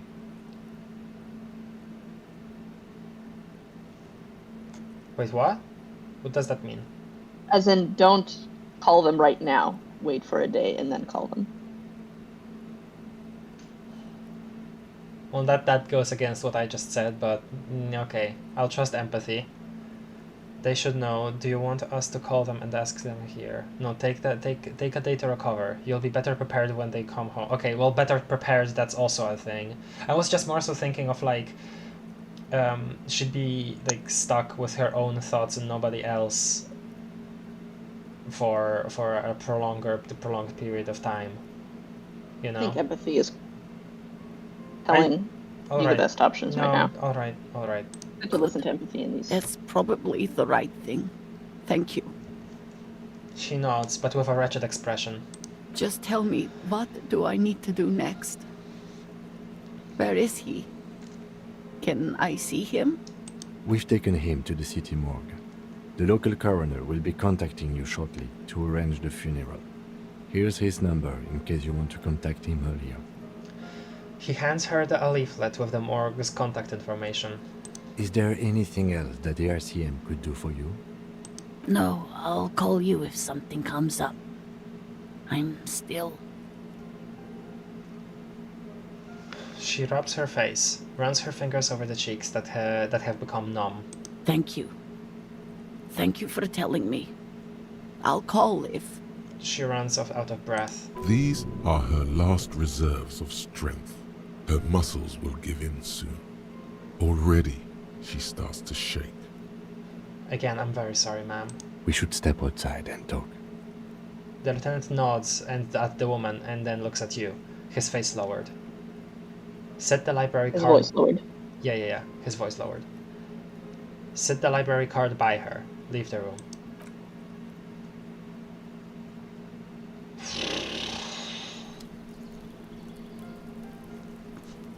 Oh. It's been a bit since we saw this.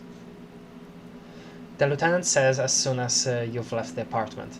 The balcony feels cool and quiet, with a stunning view over the district. No, what now? I could have done more. What now? I'll call the station when we're finished with the day, and let them know the name of the deceased. That's it? What about Billy and her kids? They'll manage. They have to. It's not your place to live their lives. That's also true. That's it? That's it. We should get back to our case now that our duty here is done. Right. This is closed then. Let's go. We did it. The end. And that's it. Yep. Oh man. Yeah, that quest was... Yeah. I mean, I was also gonna mention, right? I don't know if it's this, but it's interesting that after all that, I mean, obviously we just, we get the library card, and then we lose the library card, and the only thing that we might have gotten is like a couple XP points, right? Nothing very groundbreaking for following that line. It's just you know, real police work.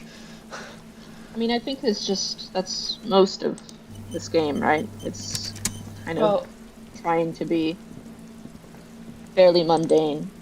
This is just another day in people's lives. with a lot of other people, sure, but there's a lot of ridiculousness, and you know sometimes you do Yeah, get I rewarded mean- with a silly item. Yeah, I mean, this part is pretty granted, yeah. Yeah, that's what I thought. Okay, let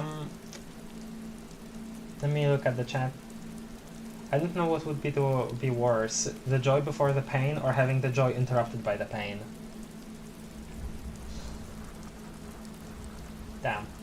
One moment we're joking around, next it hits you with this. What a game. No, what a game for real, for real. And it might be a little off, because, well, I mean, we're here, right?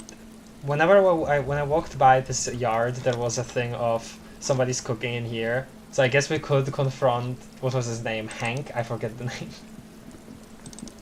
Ooh. No, the frickin' Gary? Oh yeah, Gary. Why did I say Gary, Hank? the crypto-fascist? Yeah. Though maybe we should interrupt that right after that. Unsure. So obviously we have Classy to talk to, right? But I still think there was something we could ask Joyce. So I'll go talk to her. Oh, the conceptualization check, yeah. Right, which I don't think we would have available. Conceptualization. Oh. It's a pretty high check, so if you want to put any points into it, that's... Right, we just earned another one. We have 3. Anything for conceptualization? Conceptualize. I think a shirt might be conceptualization. One of the shirts definitely was. Maybe the one you're wearing already, yeah. No, that jacket? Oh, this is a jacket.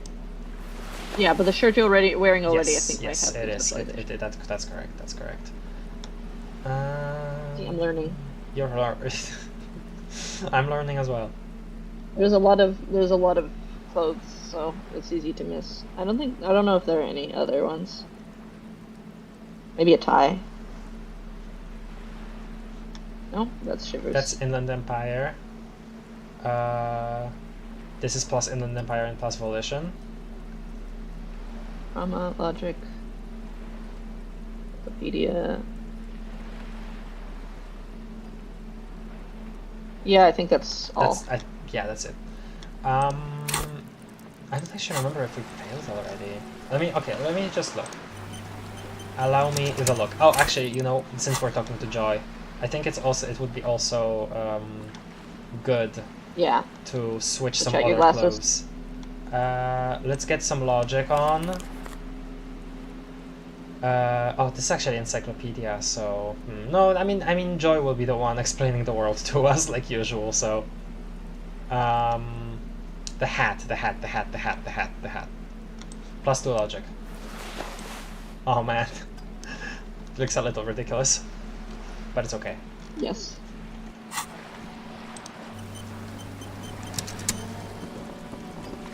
Life comes in many shades, tragedy, comedy. Hank the skeleton. Yeah. Now you look like a guy at a casino. Kind of. Not with the hat, but the rest, yes. A guy who's lost all his money already. What can I help you with? I forget. Wait, where was it? I think it's in the the reality thing. I believe. It's number 7. More lessons in basic reality? My There we favorite go. part of the day. Whoa. Go ahead, ask me anything. Oh. Wait, Plus 12. Jamais vu thought complete. Wait, okay, let me actually look what that is because I don't remember. Derealization. Derealization. Jamais vu, the opposite of déjà vu. Not already seen, but never seen.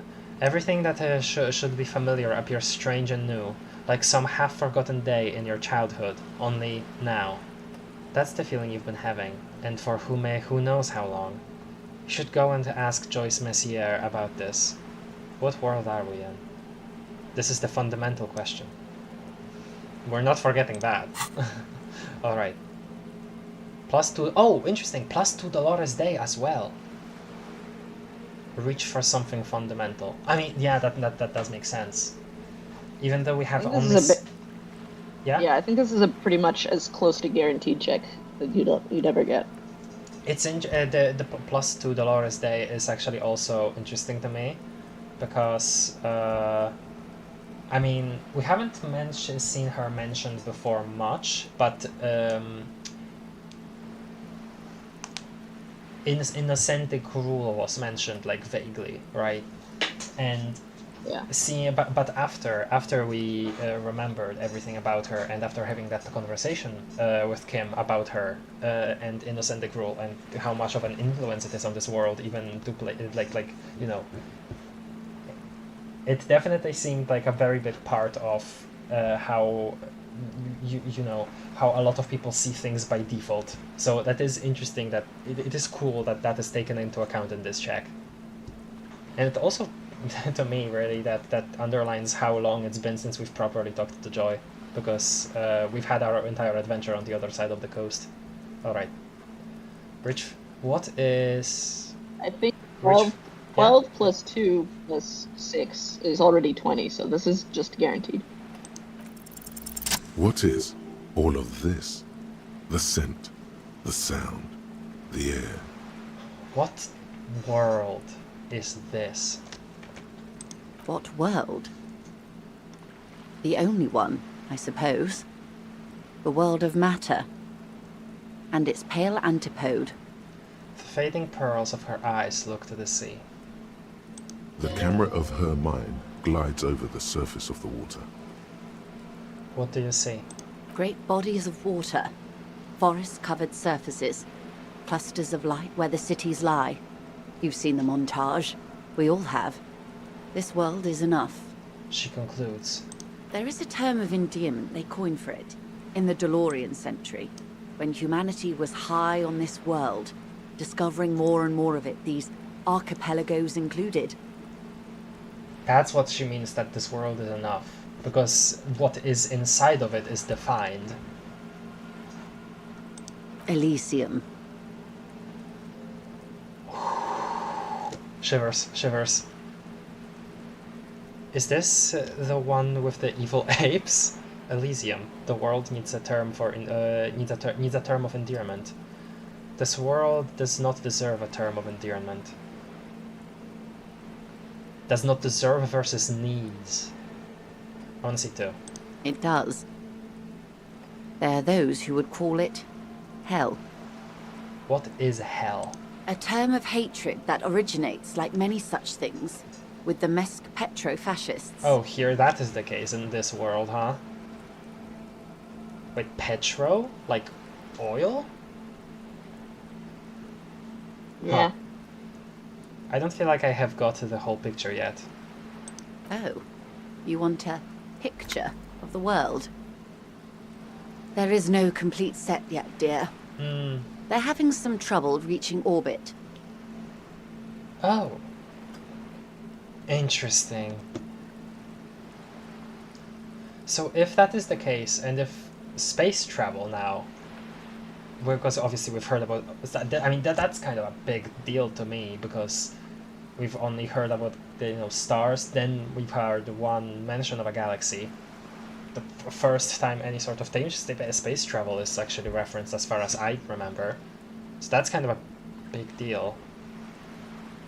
What about the Pale then? If it's so undefined that we can reach the orbit, then what's going on with that? How come? Great things are difficult to achieve. For now, we're viewing the world from the inside, sideways. How about it's a ball? Inside, sideways? What shape is this world then? Wait, what? Things are difficult to achieve. For now, we're viewing the world from the inside, sideways. Don't get out. Is Elysium like a 3D picture of it? Yeah. No, but I thought this made me think. This made me think that. Flat Elysium theory. This made me think that it's like a world inside of like a sphere, you know. I mean, that might still be the case. What's the last thing you said? Sorry, can you repeat? Flat Elysium theory. Well, that's Elysium theory? Is that what you said? Sorry, I still keep, I think, not hearing quite clearly enough. I said flat Elysium theory. Oh! I see. Okay. How about it's a ball? That's looking less and less likely, Detective. Oh my god. You wouldn't know it from the tabloids, but the ORG nations have been launching weather balloons into the lower ionosphere since the 30s. The fact it being a ball is getting less and less likely? Oh my god. Oh my god. ORG, Occident Revachol-Grad. Up tier Elysium lore. Wow. Occident Revachol-Grad. I haven't heard that before. Have we? Is that an actual organization, or is it just mentioning 3 major areas in the world? There's a steadily increasing trickle of images. Between the big 3, they're piecing together a dark grey corona. A dark grey corona? Yes. Pale covers 72% of the surface. There are grey flares and prominences, even arcs above entire isolas. The images are blurry, but if there was a sphere in there, it certainly looks like it fractured a long time ago. What? Okay, pause. Yes, she pauses.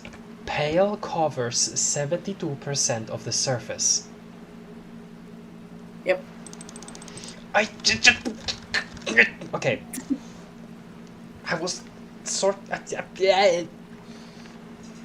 So, it's a world where there's like airships and there's boats and there's like a defined defined archipelagos and cities and like developed civilization, but there is this weird undefinable like area of the world that is called the Pale, and it is like still an enigma despite the scientific progress. Yep. Okay, because I felt like at a certain point I felt like I was going crazy, you know, with that.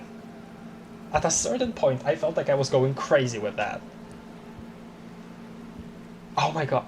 Hearing her say Pale covers 72% of the surface, like matter-of-factly, is so strange. Because it's been so long since we've gotten concrete information on this.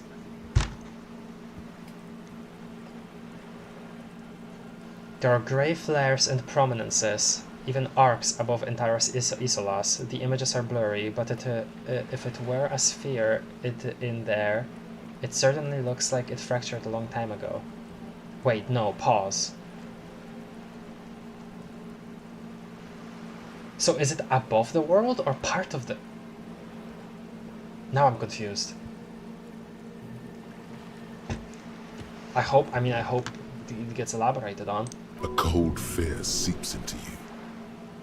Oh my god, wait, what the hell are you telling me? The Pale? And what do you mean Corona? They say there is a rarefied envelope of matter surrounding the darkened disk of our planet. That is, if we are still living on a planet. Or, to speak more plainly, imagine vast swathes of land disrupted by nothingness. Listen, I've been so excited for you to get to this point. I can't scream because it's past 1 a.m. Frick!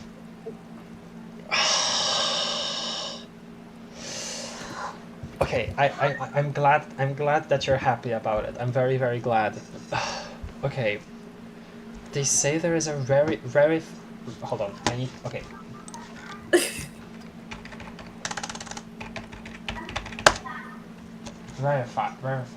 Rarefied. Off-air, especially that at high altitudes of lower pressure than usual. Okay. Distant from the lives of concerns of ordinary people. Esoteric. I guess both definitions like count here. Surrounding the darkened disk of our planet. So flat Elysium if theory. So flat Okay. Yeah. But okay, so flat Elysium theory. But But the So this is where we get into like some sci-fi elements. No, that's awesome. That's awesome. That's so good. This that's is so not. good.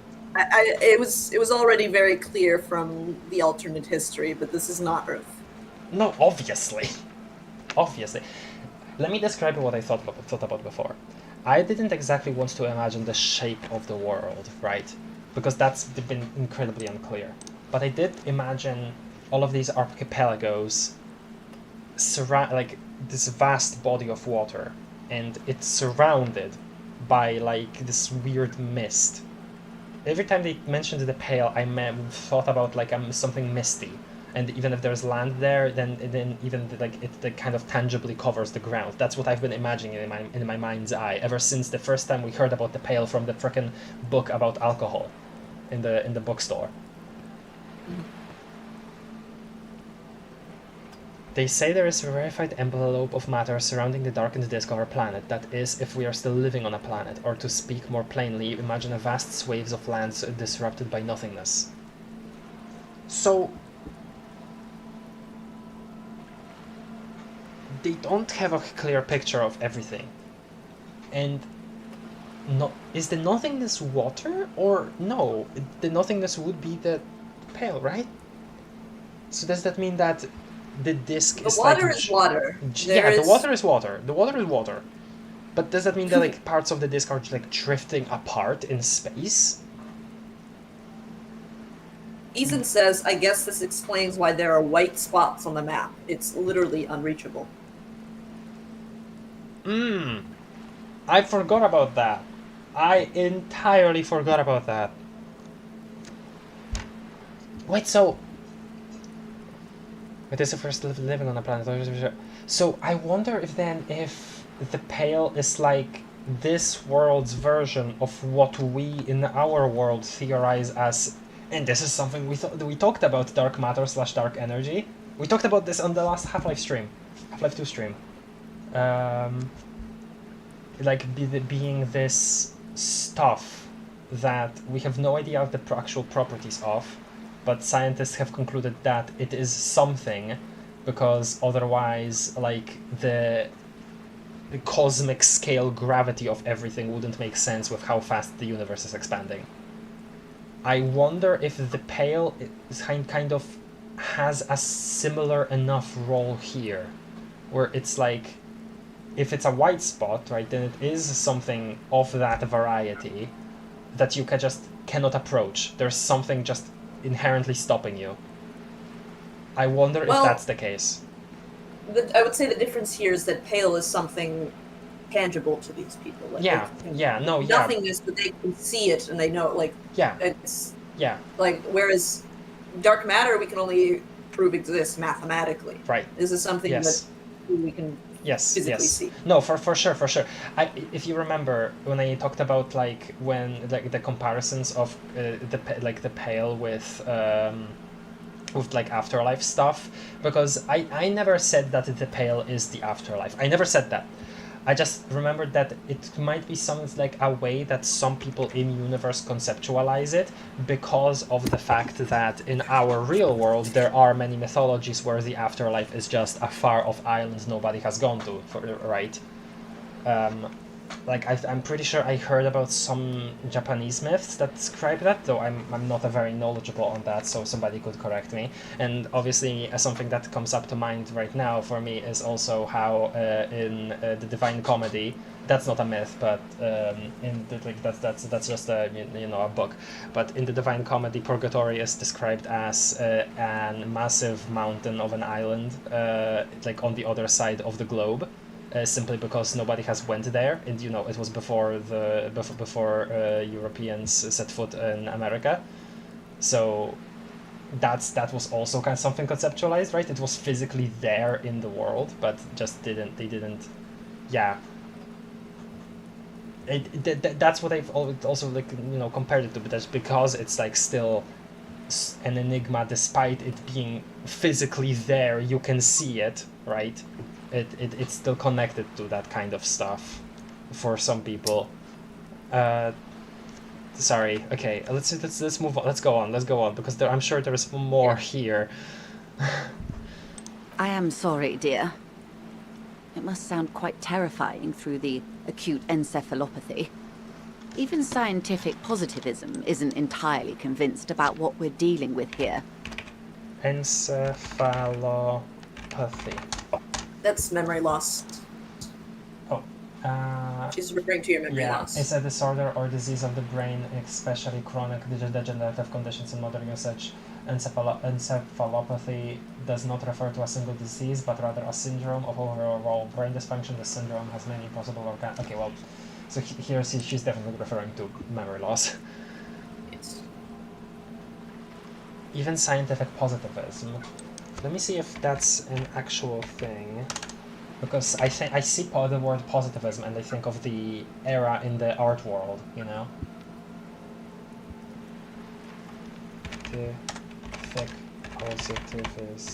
Scientific positivism. I'm just getting the Wikipedia entry for positivism as a whole. Philosophical school that holds that all genuine knowledge is either true by definition or positive, the latter meaning a posteriori facts. A priori or a posteriori are Latin phrases used in philosophy and linguistics to distinguish types of knowledge, justification, or argument by the reliance or experience. Okay. Derived by reason and logic from sensory experience. Other ways of knowing, such as intuition, introspection, or religious faith, are rejected or considered meaningless. And it was a response to Romanticism, which prioritized the human feeling. So they were trying to be like incredibly empirical, which also wasn't always the case. Okay. Positivism in this is like there is something like true, like there's everything can be discovered and measured. No, I got that. I just wanted to be sure. That's why I looked it up. But no, I got that. That's. You can't just ask me things. I know, but I like looking up stuff too. And but yeah, that does. I haven't heard of positivism in context of philosophy exactly, but that does align with what I know of it from just Polish class as learning about literature from the time. But this is one of the greatest questions of our time. Maybe when they get the complete set together, it will jolt us out of our rut, bring us together, however naive it may sound.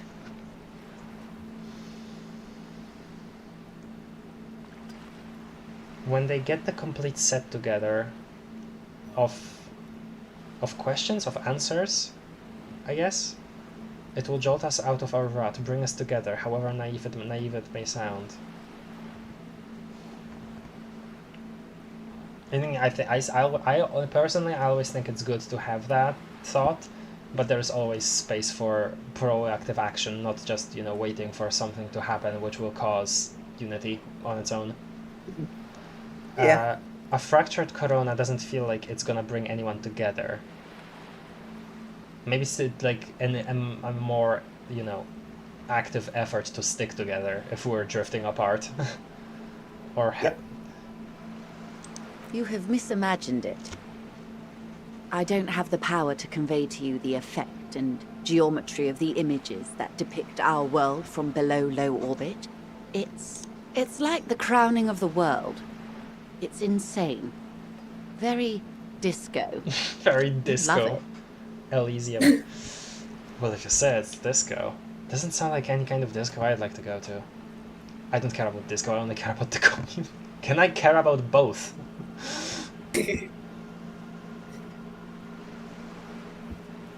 Doesn't sound like any Not kind in of... this conversation, no.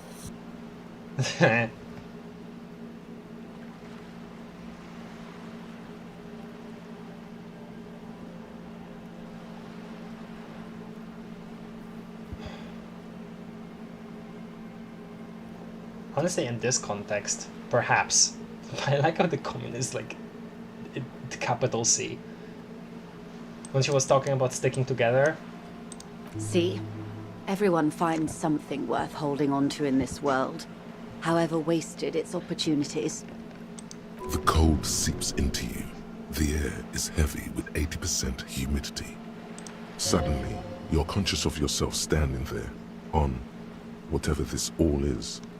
Your arms hang down by your sides. Man. The lieutenant observes you both, silently. He adjusts his glasses. Man, interesting. Oh my god. Okay. Strap in. Strap in. You said pale. What is pale? If I go here, I wanted to say, in some ways, the context for the entire like shape of the world, stuff like that, discovering that's all different. But in some ways, the specific kind of questions and exploration of what the universe is, it's very reminding me a lot of Outer Wilds, in a way. I'm sure some people will get it. You said pale. What is pale? The pale is not, technically speaking, part of reality. Oh. Give it to me. Give it to me. Okay. Yes. Also, I think we've had enough excitement for today. We do have a case to attend to. The lieutenant looks at his watch. Uh-huh. Of course, Lieutenant. Let's try something else. She bows, then turns to you. I want to know what the pale is. What do you mean it's not part of reality? I don't think your colleague would appreciate that. He has already been so patient with this whole exercise. Right. Let's continue with something else, all right? You can ask about anything else in the world. Anything. Talk to Joyce about the pale without Kim. You could sneak back later when the lieutenant is not here, unless you can convince him to step aside. Volition medium 10. Ask for Kim to step away while you discuss the pale. +1 Kim trusts you. I think I'd rather go here once he's gone properly.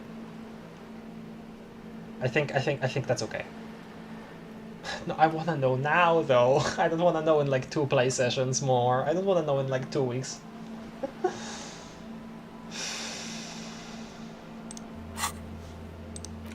Lieutenant Kitsuragi does not want you to hear about something called the Pale. Oh no, that's what's going on. Properly thinking it will prove traumatic. Return to Joyce, or once he is not here, and ask her about it. Or get him to step away for a second.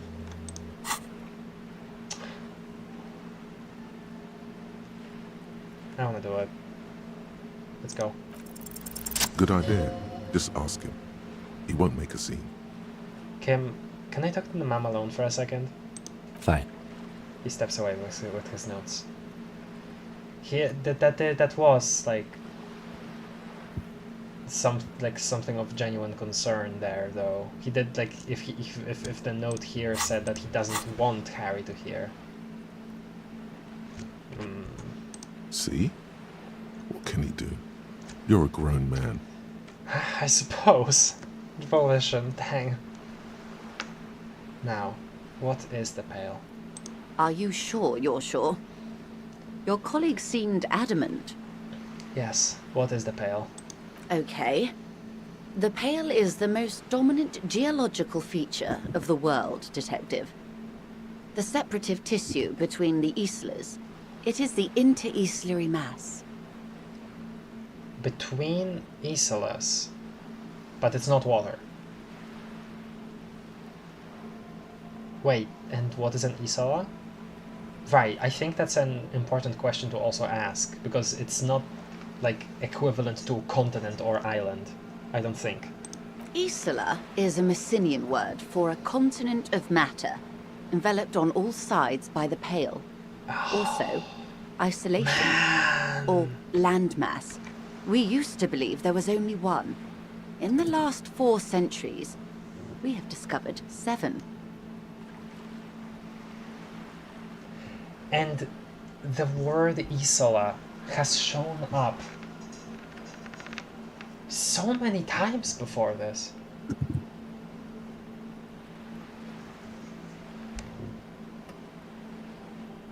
Man. And enveloped by all sides by the Pale.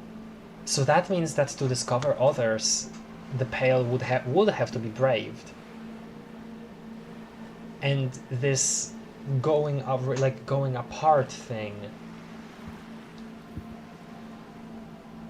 is like the the pale being around. Okay, I think I'm starting to get it.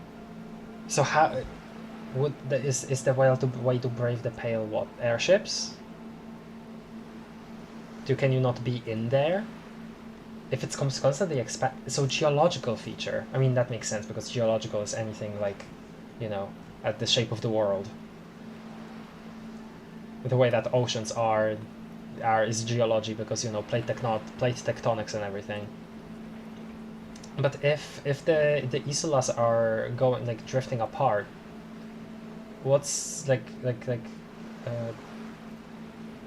what about the water? Where in the place where the pale is, right? Is there just infinite water still? I don't know, not infinite water, but is water still there where the pale is, or no? That's what I'm wondering now, because logistically speaking, if they are drifting apart, then wouldn't that mean that water level overall would be lowered, since it would still have to occupy Secret's level, where in the spots where the pale is? I don't know. Windy, Seol, Samara, Ilmara, Grad, Katla, and this Insulinde. And they are and they are isolas, okay. And Insulinde is an oceanic isola. It comprises mostly of water. Muindi is the largest, Katla the coldest, Insulinde the bluest. What can I say? Each is perishing and dear. Okay, jeez. Okay, what is the pale like? Achromatic, odorless, featureless. The pale is the enemy of matter and life. It is not like any other, or anything in the world. It is the transition state of being into nothingness. The negation of being. The negation of... That's right. The negation of being. She tightens her hood around her neck. It's cold outside. Is it here? Look around. What are its physical qualities? If we're surrounded by the pale, how do you get from Isal? Oh, good question. How much pale is there compared to the world? Let's return to the reality, please. Oh, what did the sentence do for the concluding sentence there? Is it here? No, detective. We're safe. It begins there, 6,000 kilometers to the north, and even more to the south, east, and west. You are in the middle of the Isola. As your gaze instinctively turns north, a small black pit opens up in your stomach. But if we're safe by being in the middle of the Isola, does that mean we are not safe? People who are at the very edge are not safe? Are they gonna get swallowed? Become part of not reality? 6,000 kilometers from the end of the world. Yes. That is enough. Many cities are built much closer. Right. And point north. There. An uproar of matter, darling. Rising into the pale. Rolling. Evaporating even. Oh no. The great vision. The area of transition between the world and the pale is called porch collapse. The area of transitioning between the world and the pale is called porch collapse. God, this is so cool. This is so cool. Imagine a grey coronal mist, cold vapor marked by spores of an opportunistic microorganism, a mold that's adapted to grow at the edge of the unrest. It's Cap, what's coronal? This board has come up again. Cap? Right? What's gray coronal mist. I mean, it's like a mist. That's exactly what it sounds like. Yeah, but coronal. Okay, in astronomy, relating to the corona of the sun or another star, relating to the crown of the head. Okay, what's corona there? Then? And Easant says 12,000 kilometers in diameter. Elysium is much larger than Earth. If that's just I was right. I'm not very good with that. So thank you for pointing that out. Then, I'm not very good with frickin' what's it called in English? Math? Not math. Geometry? Not geometry. Measurement units. Yeah, there we go. Sorry, I was just blanking on that for some reason. I'm not very good with those. Okay. And like my mind can't really convert the number of something to like thinking about the distance in real life. I'm not very good at that. Also, okay, corona in astronomy, the rarefied gaseous envelope of the sun and the other stars. The sun's corona is normally visible only during a total solar eclipse, when it is seen as an irregularly shaped pearly glow surrounding the darkened disk of the moon. I see.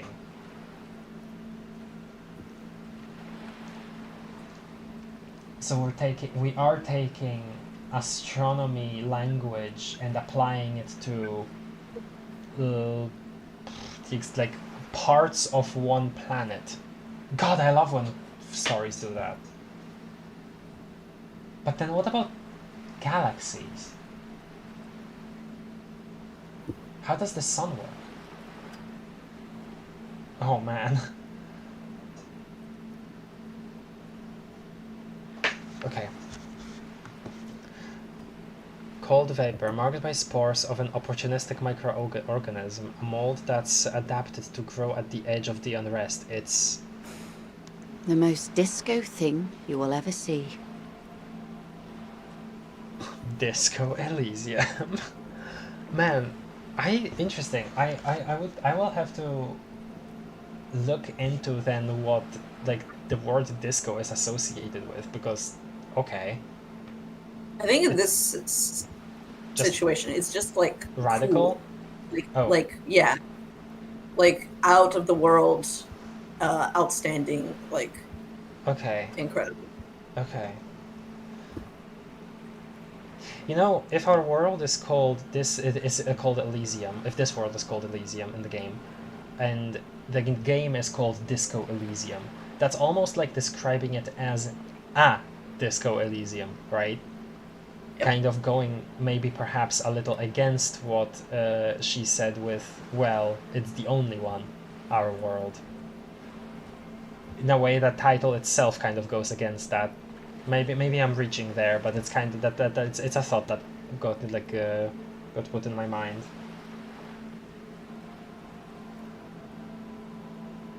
Okay, what are its physical qualities? It's difficult to describe, or even measure. Something whose fundamental property is the suspension of properties. Physical, epistemological, linguistic. Something whose fundamental property is the suspension of properties. God, I love this sort of thing! The further into Pale you travel, the steeper the degree of suspension. Right down to the mathematical. Numbers stop working. No one has yet passed the number barrier. It may be impossible. I love that. I love that. That is so cool. Yeah. That's very disco. The steeper the degree of suspension, right down to the mathematical, numbers stop working. No one has yet passed the number barrier. It may be impossible. Things just don't make sense, like, tangibly. Like, if not making sense could something not making sense could leave your mind and be like out there in the world. Yep. that's so cool.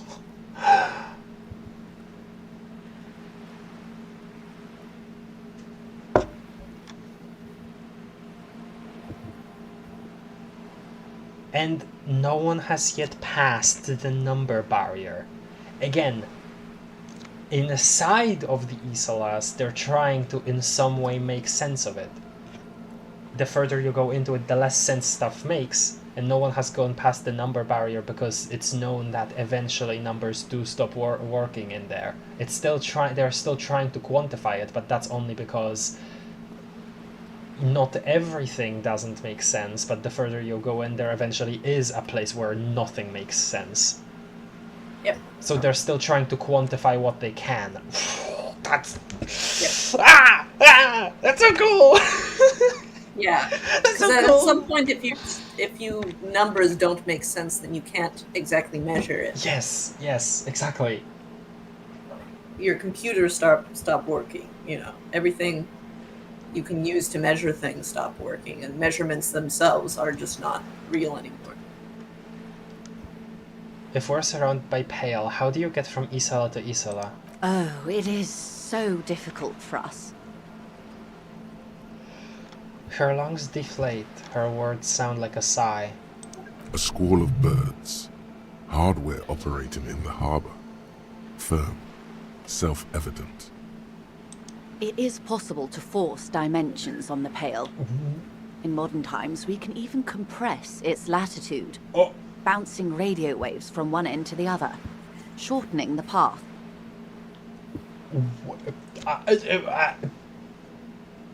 Pause. Like, what?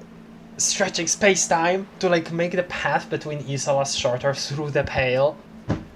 That's so cool! That's so cool! What the hell? That's so cool! But it is still hard for humans to navigate the Pale without getting lost. Or having our minds damaged. Oh, having our minds damaged. Oh, that's so, that's cosmic horror at that point. The Pale can damage the mind. Extensively. How? Some say the damage stems from extreme sensory deprivation. Others argue that Pale somehow consists of past information that's degrading, that it's rarefied past, not rarefied matter. Some say the damage stems from extensive sensory deprivation. Others argue that Pale somehow consists of past information. It's degrading, that is rarefied past. You know, her describing it like as like coronal mist, and also the stuff about like it being stuff between Isolas, and that there's not this, you know, essence of unbeing. Now her saying that there is a theory that it consists of past information that it has perhaps consumed. You know that that reminds me of? That reminds me of the concept of the information paradox in relation to black holes. I'm not very knowledgeable on it, but I know like kind of vaguely about it. And it's about like how, in theory, a black hole is this like an unreadable hard drive of information, like universal information about the stuff that it's consumed, and how once it collapses, which does happen billions and billions and billions and billions of years in its future, out of an incredibly small thing is left that still contains all of that information. And I think the concept, that the name for that is an information diamond.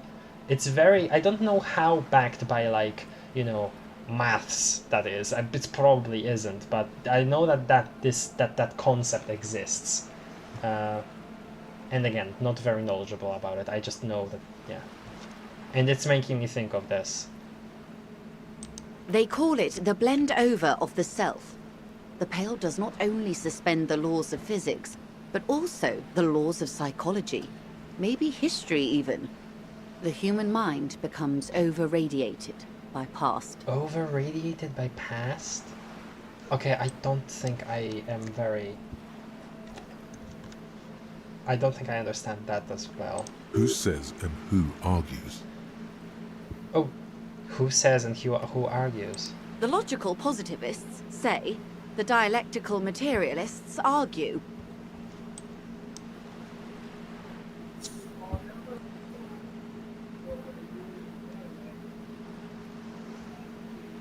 Huh. Okay. Dialectical materialists. Hold on. Dialectical materialists are the communists.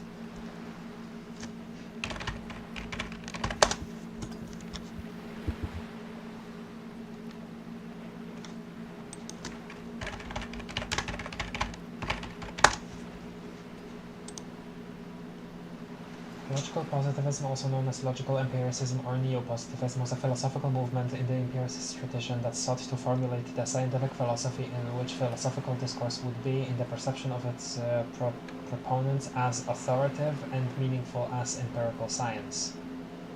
Oh. That feels slightly... I mean, just by obviously a surface level description and at the top of Wikipedia, but that kind of feels a little like, I don't know. Sorry, what are you confused about? No. I looked up what logical positivism is, and it feels a little like then they wouldn't take into account subjective experience much.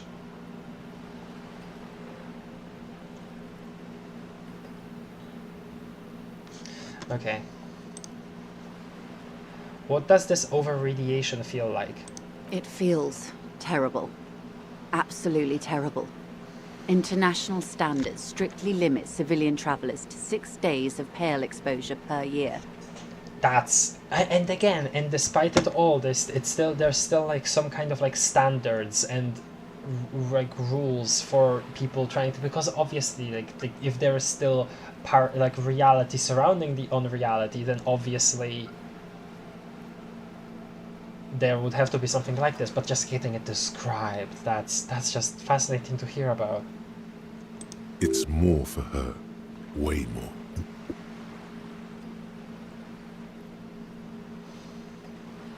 You're not a civilian passenger?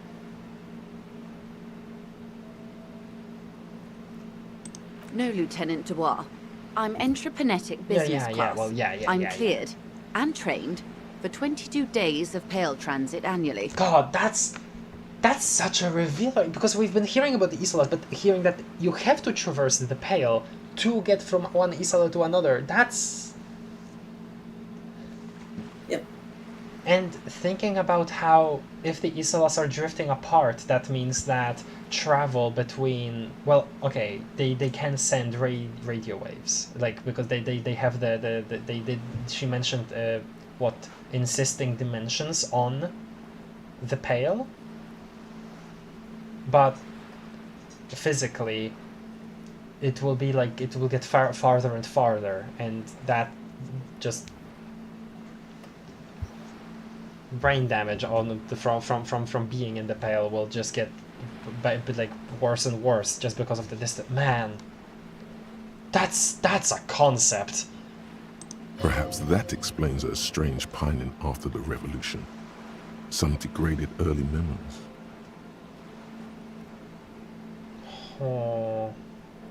Are you over-radiated?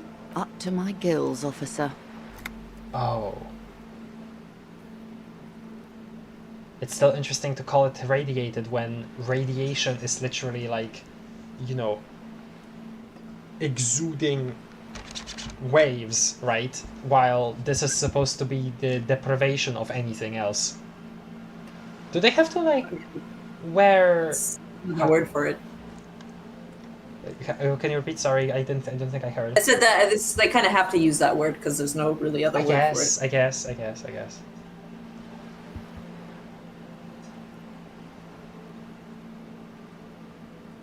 Man. They call... Who says and who argues? It feels... It's more for her. No, Lieutenant. Perhaps that explains her strength. She's looking out toward the sea. What at? It's hard to say. She's over-radiated, and then some. What is entoponetic? Entroponetic is the scientific study of the Pale, or a recent iteration of it by way of grad. The study of the Pale reaches back 6,000 years. The Pericarnassians called it the Western Plain. 6,000. That's a long history. But also, last 3 centuries, more isolas were discovered, supposedly with people there, right? So, it all used to be more together. Oh man, okay. They That had is not the traveled the reasonable assumption, entire yeah. circumference of the Pericarnassian super isola.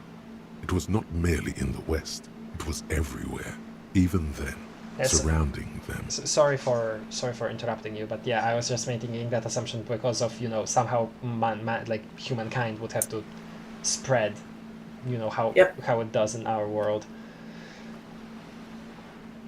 They had not traveled the entire circumference of the Pericarnassian super isola. It was not merely in the west, it was everywhere, even then, surrounding them. Super isola. When isolas hadn't... Okay. Is that what this is? What's Pericarnassian?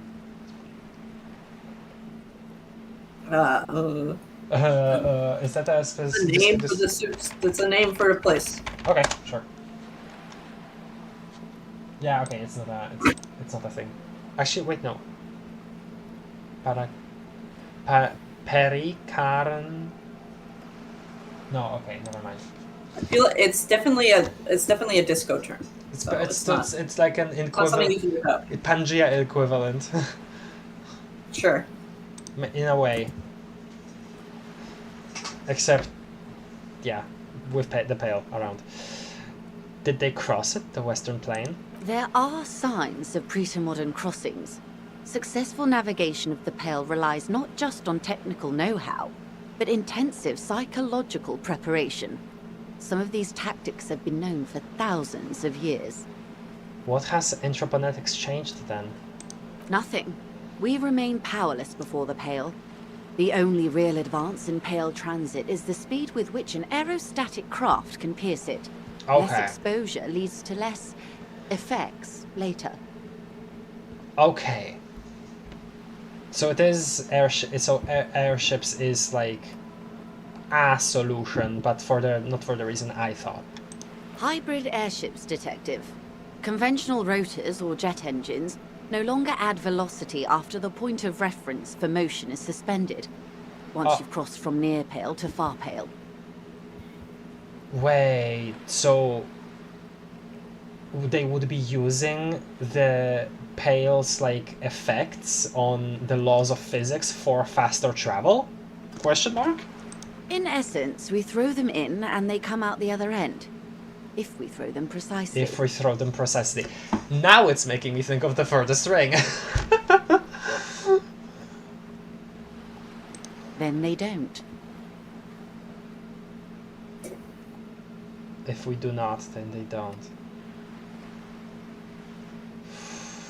Gone, like a skipping stone beneath the surface. Oh my god.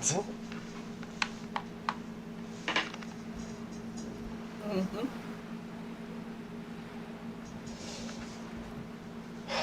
How much Pale is there compared to the world? The Pale outweighs reality 2 to 1. There is more Pale than there is matter, and the ratio is slipping. That's terrifying. Slipping how? To our detriment, or...? What do you think, Detective? She looks you in the eye. It's shrinking. There's more and more of the world. It's growing. There's more and more of the Pale.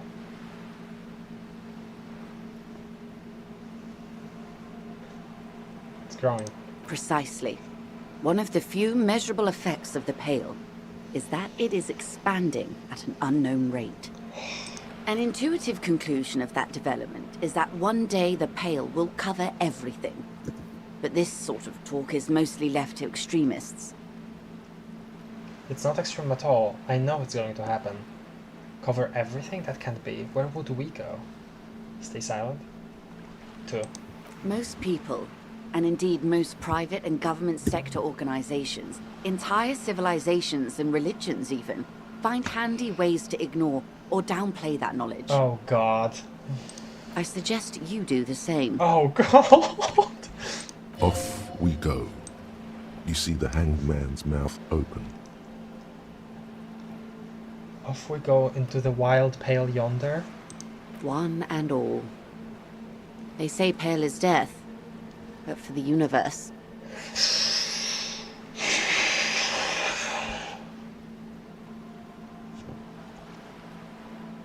Why should we just leave, and the world get left behind?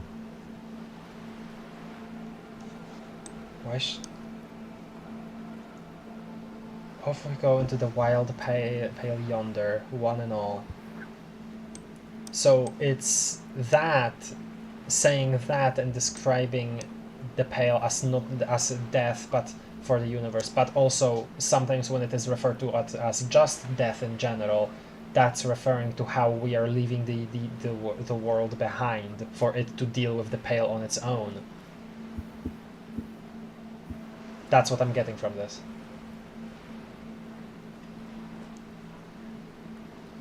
So it is separating the world from us, in a way. This look at it, rather than we are part. Well, no, it could be either way, because if we take the we are the universe looking back on itself angle, then it still very much applies. Let's return to reality, please. Conclude. Oh my goodness gracious. Yes, sweet reality. But before we do, tell me, Detective. She stumps her foot. Is this the first time you're hearing this? Do you really not remember anything? Nothing. Just alcohol fumes and blackout. I sometimes sense vague shadows of a past, and it's not good. I'm getting a sense of who I am. But no, I didn't know this. I think I want to say 3. Beyond curious. Tell me, what do you think of the Pale? It's terrifying. You were right, it's disco. As from the perspective of me, who has to deal with our reality, not Disco Elysium's the reality, it's disco. I don't know if Harry would necessarily say that, though that very much depends. It will end all life. That we continue to persist at all is a testament to our faith in one another. Its advance can only be stopped with the immediate total ruthless communism. A powerful anti-communist force, perhaps too powerful, but still, they have it coming. They have it. So it's saying, okay, I'm worried. I have to say, it doesn't sound very liberal to me. I don't know how you're all how we've all survived with it. It's a huge accomplishment. How you've all survived with it, as in with the knowledge of it. Mm-hmm. Who am I to think anything of it?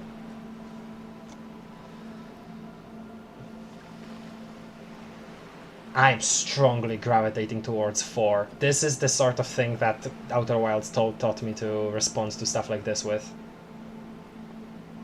Mm-hmm.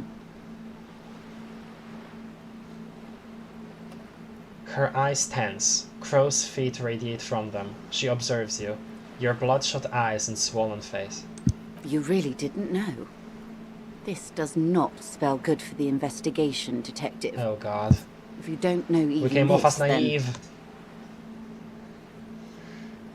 If you don't know even this, then... She stops mid-sentence. I'll handle it, it's under control. This investigation will be my masterpiece. The one they remember me by, I promise. Yes, I'm in serious trouble here. It'll be a freaking disaster, I know it. All those people will die. I mean, that doesn't depend on just this investigation.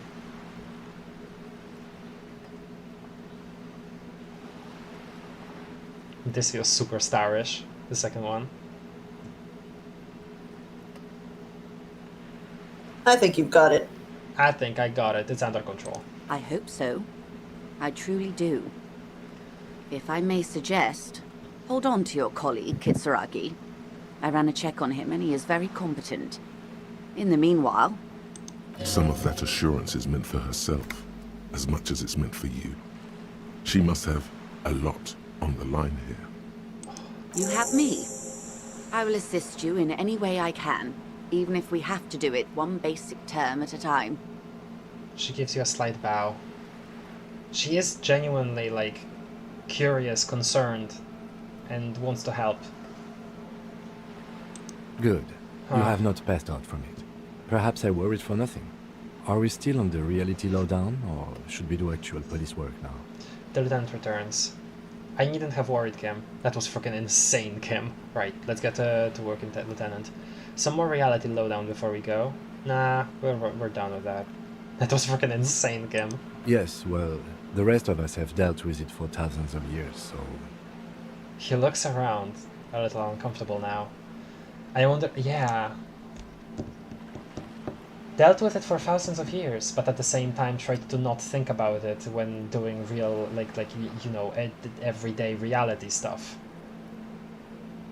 I wonder what kind of new perspective this has given Joyce, or if it has given her a new perspective on how insane it is. Perhaps seeing somebody react to it, like an adult mind react to it for the first time ever. You will have to deal with it too, the lieutenant thinks. This is why I didn't want you to know. Right, let's get to work, Lieutenant. Good luck, detectives. She nods you goodbye.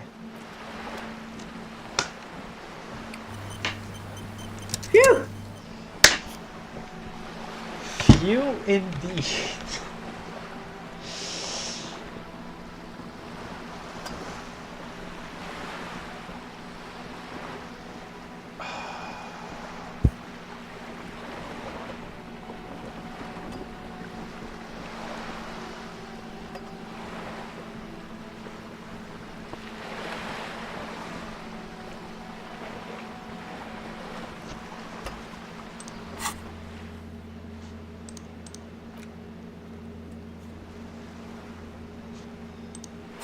We got it. Oh man, how do we move on from that to something else? I mean, do you want to take a break then? I have. We haven't been going for a while. Yeah, we have. We've done a lot today. I have one more thing in me. Tomorrow is a free day. Fair enough. I mean, I know it is saved already, but I feel like I'm gonna use the bathroom. Oh, for sure. I feel like I've said everything I wanted to say already during the actual convo, but man, that's good. I really like stories that deal with this sort of stuff, truly trying to define reality, like dealing with the confines of the universe the story is taking place in, and like trying to deal with your reality, not in the like just vague, oh, there's different bubbles in those different bubbles are universes. And I like when stories do that. I like multiverse stories. It's not that those are bad inherently. They aren't. I enjoy a lot of them, in fact. Listen, I wouldn't be so into Underverse in my early Undertale fandom days as I would have if I didn't, you know. It's that it was just fantastic for me, that stuff. But this rings very familiar to me of, once again, that game that we played on the channel. And that's why it was so cool to me. I don't know, just exploring this sort of topic. One of the coolest things ever in fiction. That was great. That was fantastic. And I definitely will be naming the episode after that.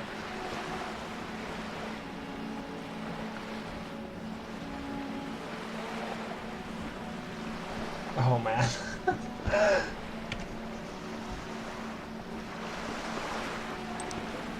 Let me look.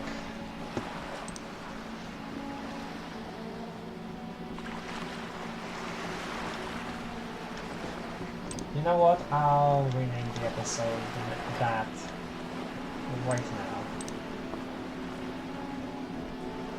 Just so I don't forget.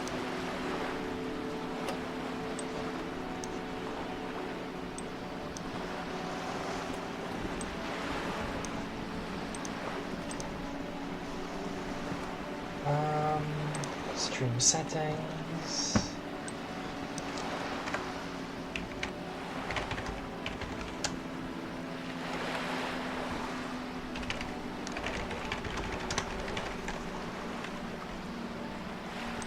There we go. That should suffice.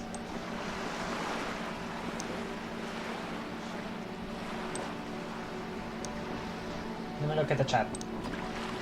I'm sure I've missed a lot.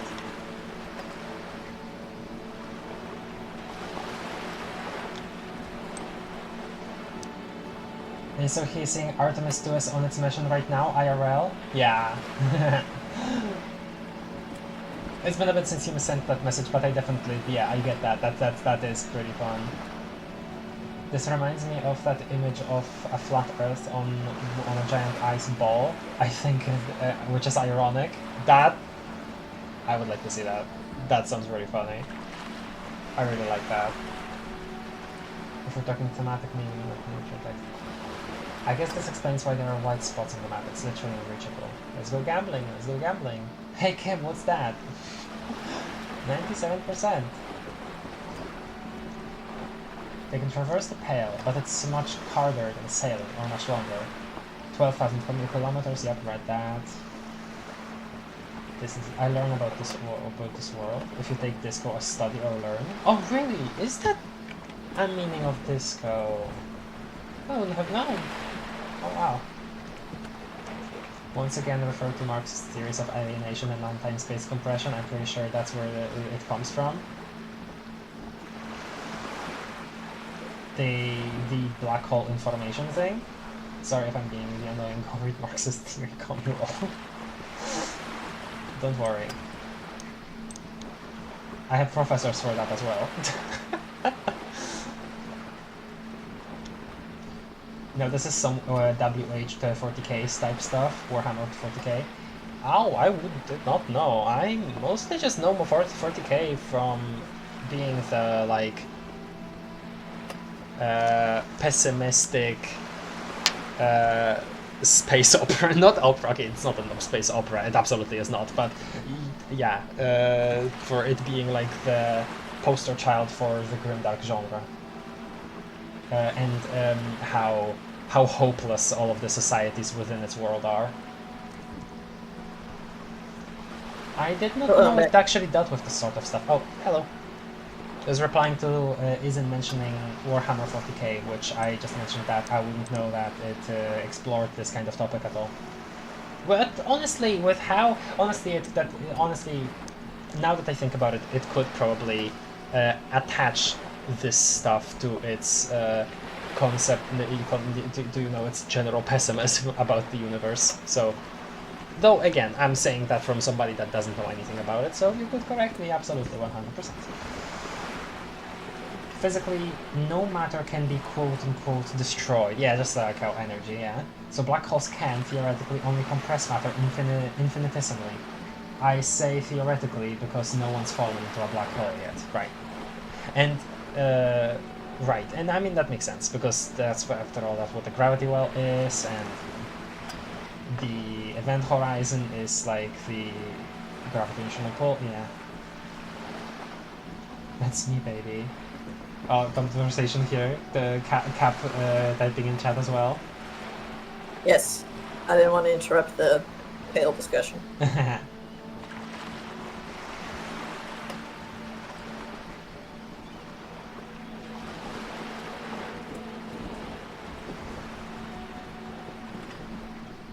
Wait, praxis? I don't know what praxis is.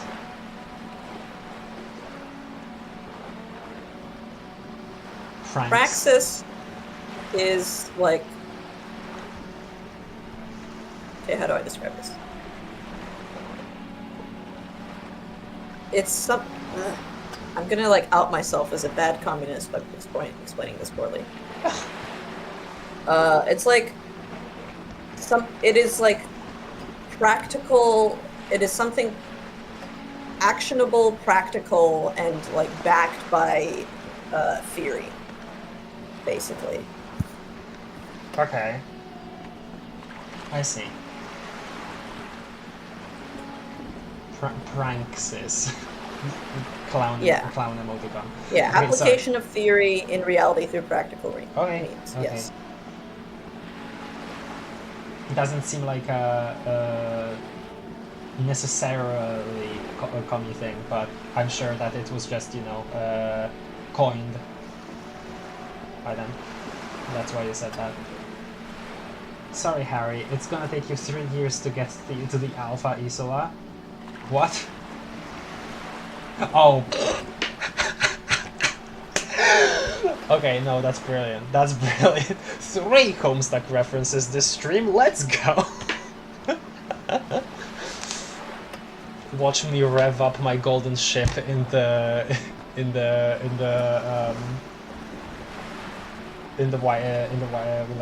Wild Pines. Frickin'. Why is both yards? There we go. That's what I want to say. I messed up my reference. Reference. Thankfully, there are no real-world parallels to the world ending this way, right? I mean, this kind of just feels like, you know, a fictionalized, more rapid heat death of the universe, right? Or maybe on a smaller scale, what we would consider climate collapse, if we're talking, if we're talking just, you know, Earth scale things. Yeah, climate change.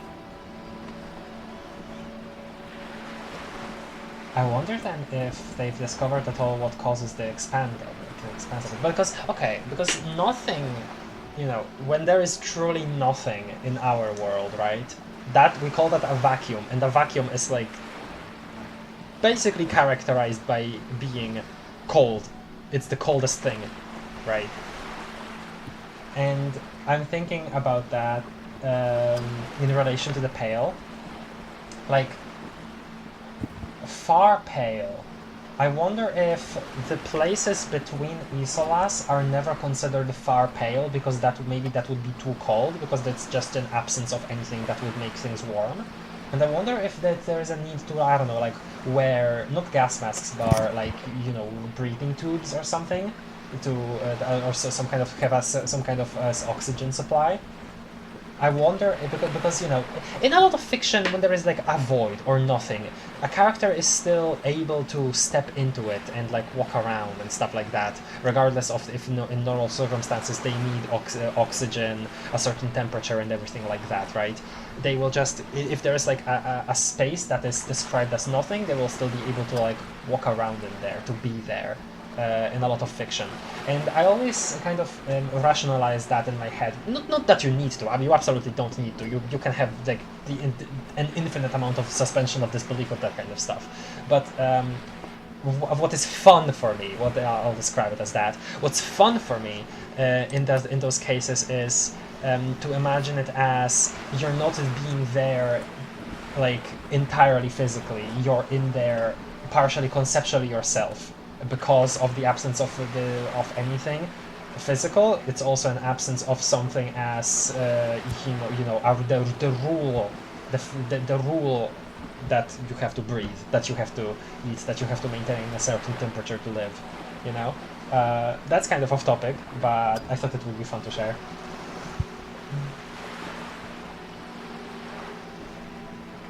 Sorry, opinion 5 is the only correct one. I really like stories. Wow! Same! Cap, do you like stories? I love stories. I love stories. But I also hate stories. Ooh. I'm a hater. Kind of spicy, Cap. You can't be saying that on public television. Now thinking about this, the revelation of the Pale destroying the world is looking like a parallel to various cosmic phenomena that will inevitably destroy Earth, but which we can't do anything about. I'm mostly thinking of the heat death of the universe, but on a much smaller scale, on a planetary scale. That's the thing that this seems like most similar to me. Like, I don't know. Okay, that was a lot. Let's move.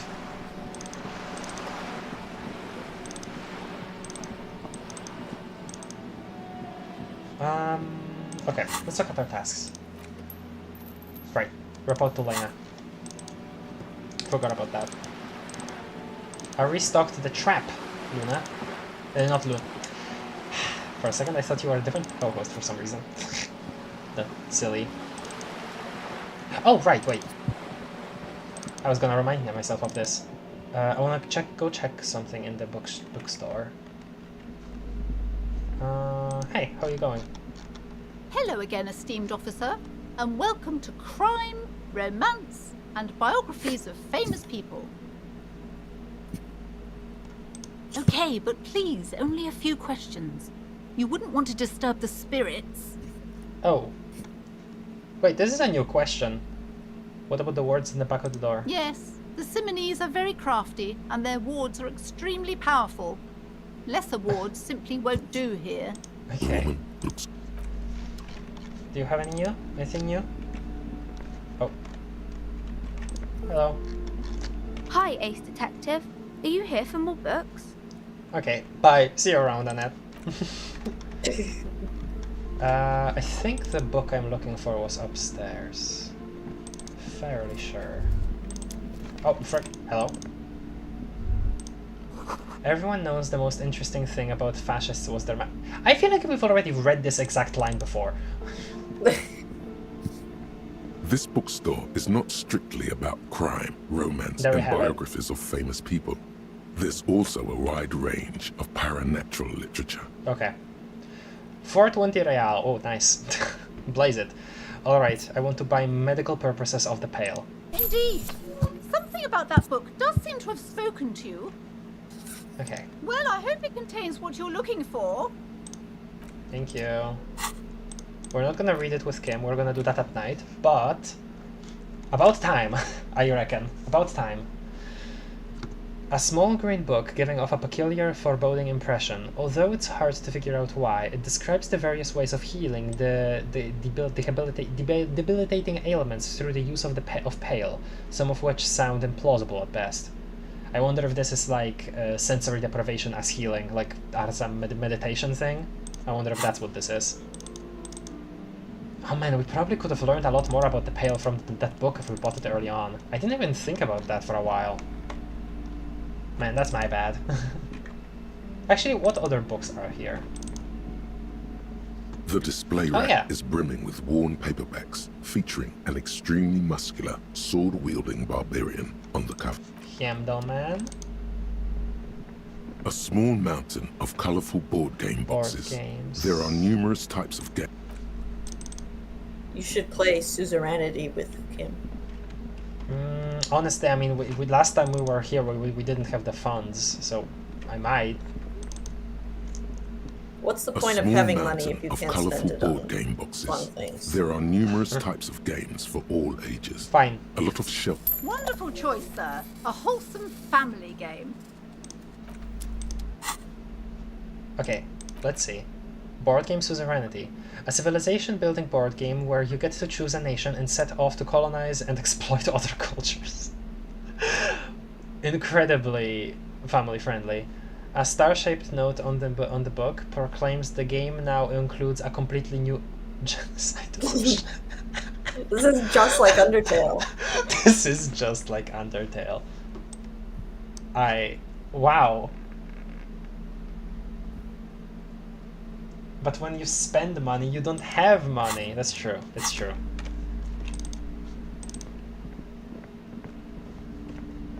What's here? Shelves filled to the brim with crime novels. Mullen. Shelves full of biographies of The Greatest people, Innocence. whoever they are. Give me true that. Cultural touchstone. Okay. We're gonna be He's learning educated. how to read. Well, we're gonna be educated.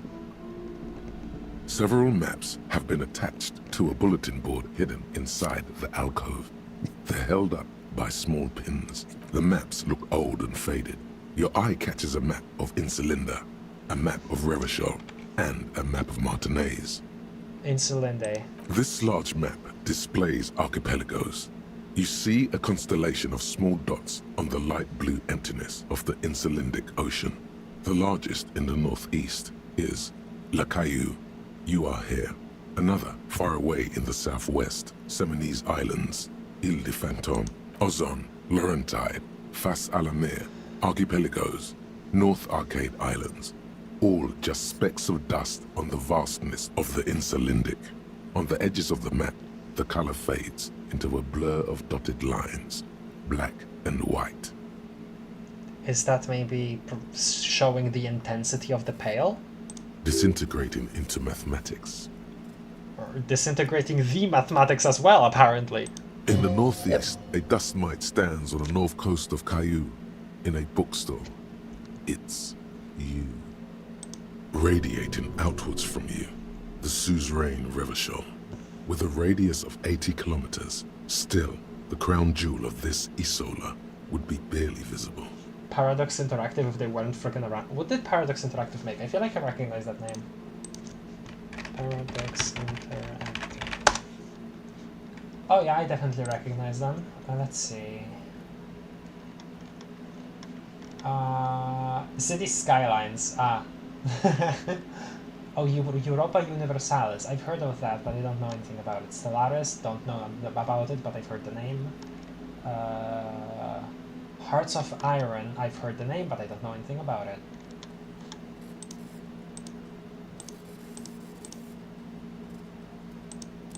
Yeah. Surviving Mars relaunched. Oh, I've seen this game before. Okay. So I'm assuming... Okay, I'm gonna assume the joke is that... What they're more... I don't know, that they're less that, or what the box said, or no.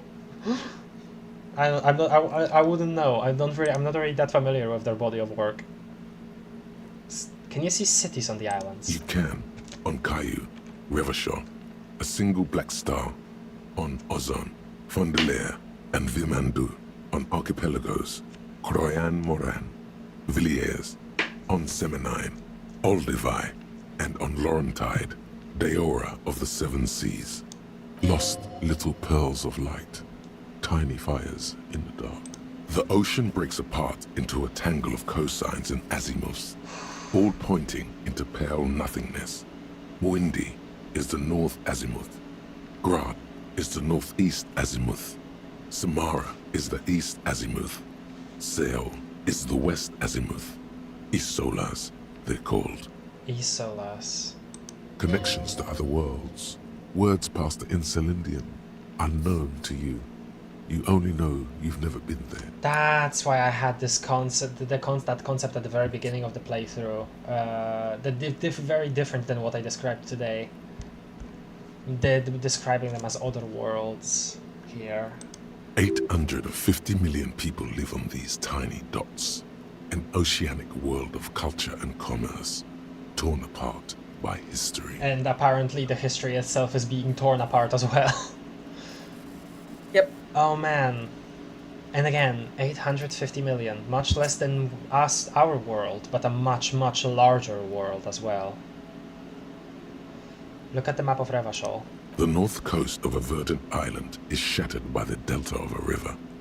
It is the River Esperance. Countless bridges put the shards back together, connecting city blocks to river islands. La Delta says a great artificial heart in the center, teeming with life forms and construction. To the east, rolling hillsides, Le Jardin, Stella Marie, the suburbs of Saint-Baptiste, swallowed up into the megacity. They sound rich to you. This is Revachol East. And west of the river? Hudon. It's somewhere to live. Not bad. Then there's Jamrock. It's bad. People shouldn't live there, but they do. I don't have to be... Then Forberg. It's almost as bad, and much larger. Then Coal City. It's the worst. Yeah, we don't have to be... We didn't really have to have a recap of Revachol, but the Insolende map, that definitely helped piece some things together in my mind now with the, with some of the earlier info we got about the world in this game. It's so small you can't even see it on the map. No, wait. There it is. North of Jamrock, the strip of coast next to the Greater Revachol Industrial Harbour. It looks downright despondent. Greater Industrial Harbour. It's almost Coal City, to be honest.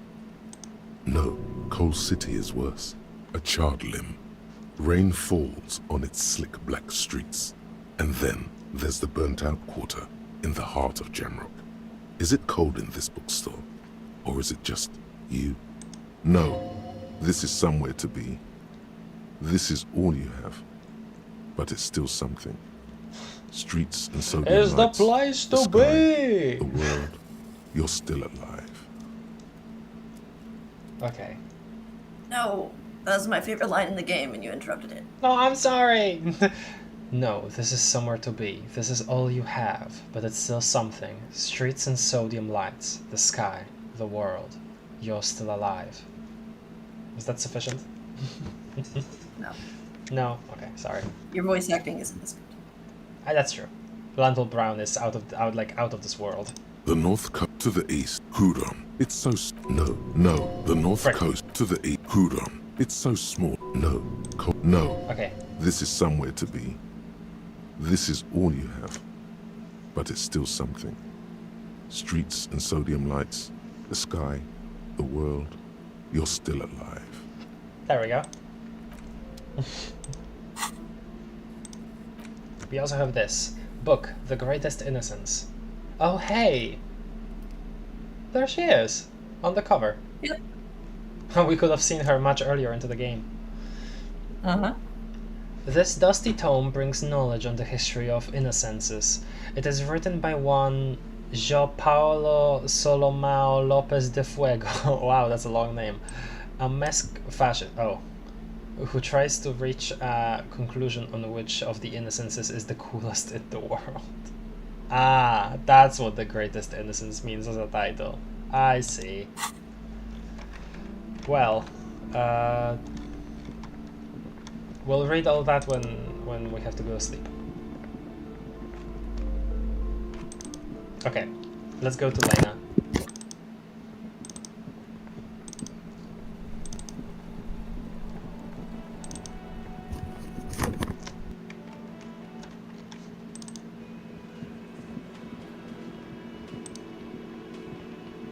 Hello, dear. Where's Good to see a familiar face. Thank you for doing that, dear. She manages a smile for you. Her smile is weary. Her earlier ebullience has left her. Ebullience? What's that, please? I don't know. Okay, then I'm looking it up. From context, I'm gonna guess her relief or cheeriness. The quality of being cheerful and full of energy, exuberance. Okay. You got it. You got it right. Yep. Morel still isn't feeling well. I convinced him to stay at Gary's to get some rest. I'm afraid the cold has really gotten to him. Only the hardcore players left, huh? It's probably for the best. It's awfully cold out there in those reeds. 2. I'm sorry, dear. You've had to drudge through them so many times. Such is field work. A young person's game, as they say. So who's going to check the traps? Morel will eventually, or we'll talk Gary into going back out, perhaps. The lieutenant stares at his shoe, caked in mud. He doesn't say anything. Something tells me it's up to me again. We'll take care of it, take it on. Once more onto the breach then. Take it with undue optimism. Good luck with that. My bug chasing days are done. No! If you, I mean, you missed it. Never give up. Never give up. Never give up. Never give up. Never give in. Never give in. Never give up. Never back down. Never give up. Never back down. Never go back. Never back down. Never go up. Okay. I don't know if you. I mean, you weren't there, so you wouldn't know. But I also chose the more optimistic option last time, so. That really is too much, sweetie. Thank you for your dedication, but I can see you're coming down with a cough yourself. Oh no. Very strange. Why is she not letting you do this? It's like she's given up. I know, what's wrong? You seem different. Different? How? Never back down, never what? Yeah, there we go. That's what I was trying to reference. But I was stumbling over my own words. You've given up on the Phasmid. You're not telling me the whole story. Never mind. I want to say 2. I'm not. It's not that. She doesn't know how to end the sentence. What is it? It's a strange feeling. I haven't really told this to anyone, but you are a police officer. Do you ever wonder if some lovely story from your childhood is just that? A story? Or a dream? It has come to this, hasn't it?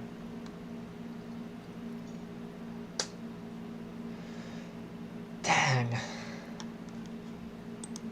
Seeing the Insulindian Phasmid was just a story I used to tell people.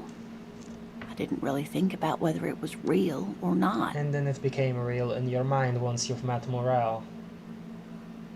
But Morale told me you'd seen it. You also told me. Morale's so proud of it. He always tells everyone. A terrible sting in the heart. Regret. Oh no. Are you saying you made it up? You seem to really believe it happened. Doesn't that count for something? You haven't seen it. I should arrest you for lying. No, what? Doesn't that count for something? No, sweetie. There's more to it than that. Morale was so eager to believe my story was evidence of the Phasmid's existence. Right. I think I know where this is going. That I'm some queen of the cryptozoologists. That. And for years, his belief made me believe too. She's deconstructing it now. Frick. But now, we're both getting old, and he's still working himself sick out in those reeds looking for it. Right. But what if I was just wrong? I think I was. She shakes her head, still unable to meet your eyes. She just wants to, you know, I think the deciding factor here is that her saying that they're old. Like, she would rather spend, like, last moments, like you know, the last years of their lives, like, more calmly, probably, you know, without all this. The lieutenant opens his notebook, but doesn't write anything. He's hiding. These things are tough on him. Matters of love, not violence or deceit. Dang. Thank you, Volition. Suggestion medium 10. First, tell her that her marriage hasn't been a lie. Red check. That's intimidating. To hell with this. I still believe you saw the Phasmid. Thing is, you're not sure you made it up either. Okay, it's a false memory. Doesn't mean all cryptids aren't real. Chase another one? You're right about all of it. All I need to get back is to my work. I mean, we're trying it. 58%. Let's go. Worth it. No gambling. But it has, hasn't it?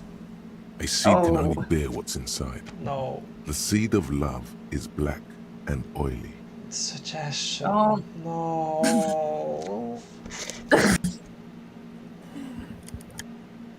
God I won't blame it. you if you want to go back from this. I want to see what happens now. But I might just reload even after that. It has a taste you're quite familiar with. Take it from me. Love is a lie. The sooner you accept it, the better.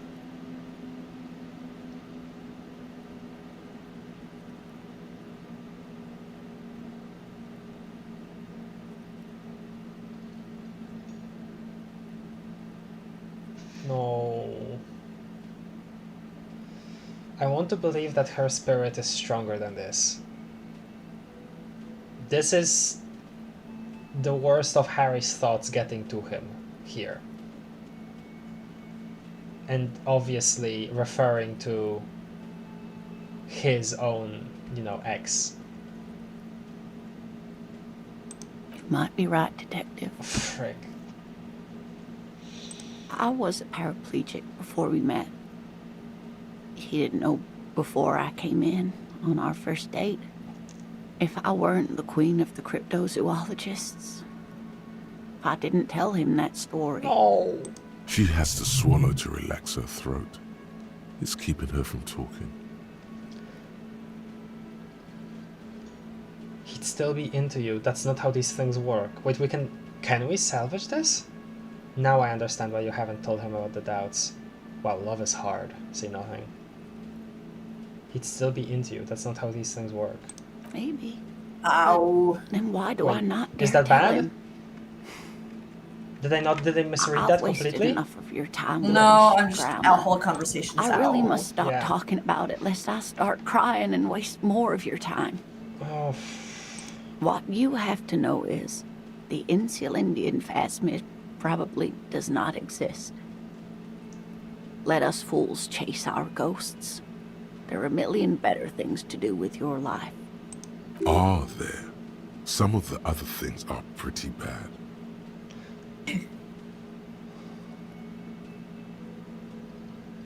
No.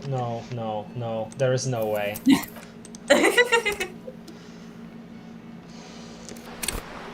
We are undoing history. I am the Pale. I am erasing history right now.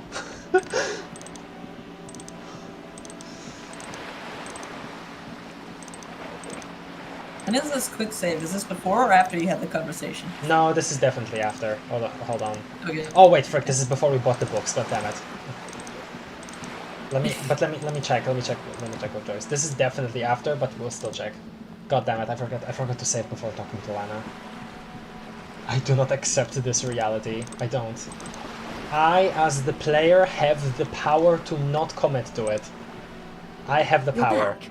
Good. More lessons in basic reality? Okay. My favorite part of the day. Go ahead, ask me anything.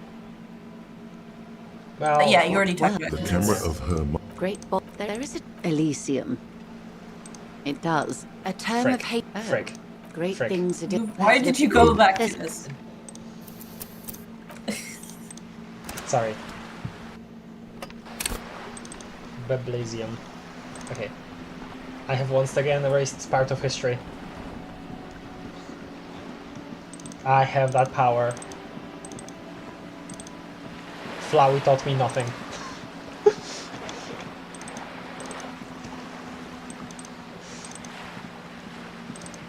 No, this is using it for good.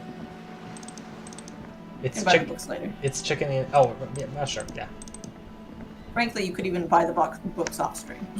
That's probably true as well. This is gonna be our last conversation today.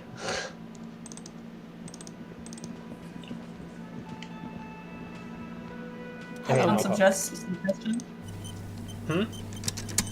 Suggestion? Right, true.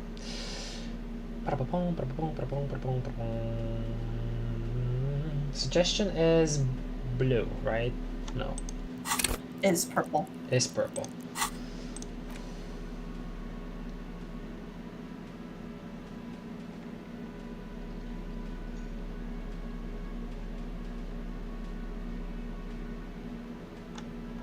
Wow, nothing, huh? Yeah, nothing. We have some suggestion -1. Is the shirt? Yeah.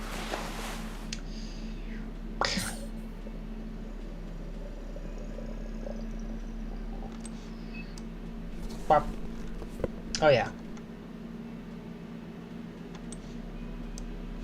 Actually, we did. No, we had a different one. That Esprit de Corps and Shivers.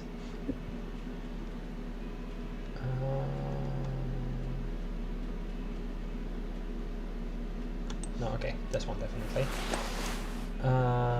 Yeah.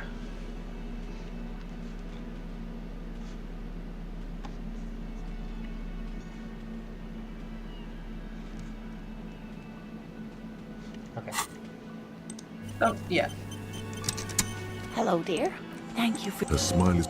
I'm sorry, dear. It was me. No. No. Load.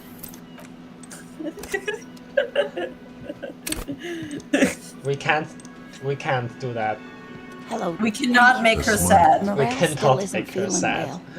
I convinced. I'm sorry, Morel. The lieutenant stares at his shoe. That very strange. What? Different? How? It's. Do you see in the Morel? A terrible sting in the heart. Knows that I'm. That I. But now. The lieutenant, he's hiding. Okay. These things are tough on him. Matters of there love, not violence or deceit. An acorn is not the same as the tree. That requires time, diligence, and care. Oh, that's a good analogy. Okay. And I need something good here. Yeah, okay. Pry for more with suggestion. All qualities these two seem to share in abundance. Wrong or not, your relationship with Chorale isn't just about the Phasmid. But it is.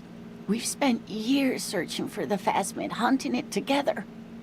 Without it, what are we? Just another pathetic old couple. Don't say that. If I hadn't led him down this path, he could have a steady job lecturing at a university. Chorale hated lecturing. You convinced him to do something real in this world. Normally, when I think about stuff like women and marriage, I feel bad. But when I think about you and Chorale, I feel okay. That counts for something, no? Listen, this is funny. This is funny. But, like, I don't think I want to say that to her. Boring cop. But if the dream comes to naught, what good is it? No, the thing is... She looks down at her legs. I was a paraplegic before we Oh met. man, she says the same thing. He didn't know before I arrived. On our first date. If I... She has to swallow to relax her throat. It's keeping her from talking. Wait, it's the same. Yeah, but, you know, you're not saying bad things. I'm not saying that love is fake. He'd still be into you. That's not how these things work. Now I understand why you haven't told him about the doubts. Wow, love is hard. I think I want to say love is hard. Actually say nothing. I want to say love is hard. It's not easy. I've wasted enough of your time with this drama. I really must stop talking about it, lest I start crying and waste more of your time. Oh. What you have to know is, the Insulindian Phasmid probably does not exist.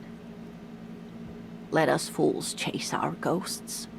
There are a million better things to do with your life. Are there? Some of the other things are pretty bad.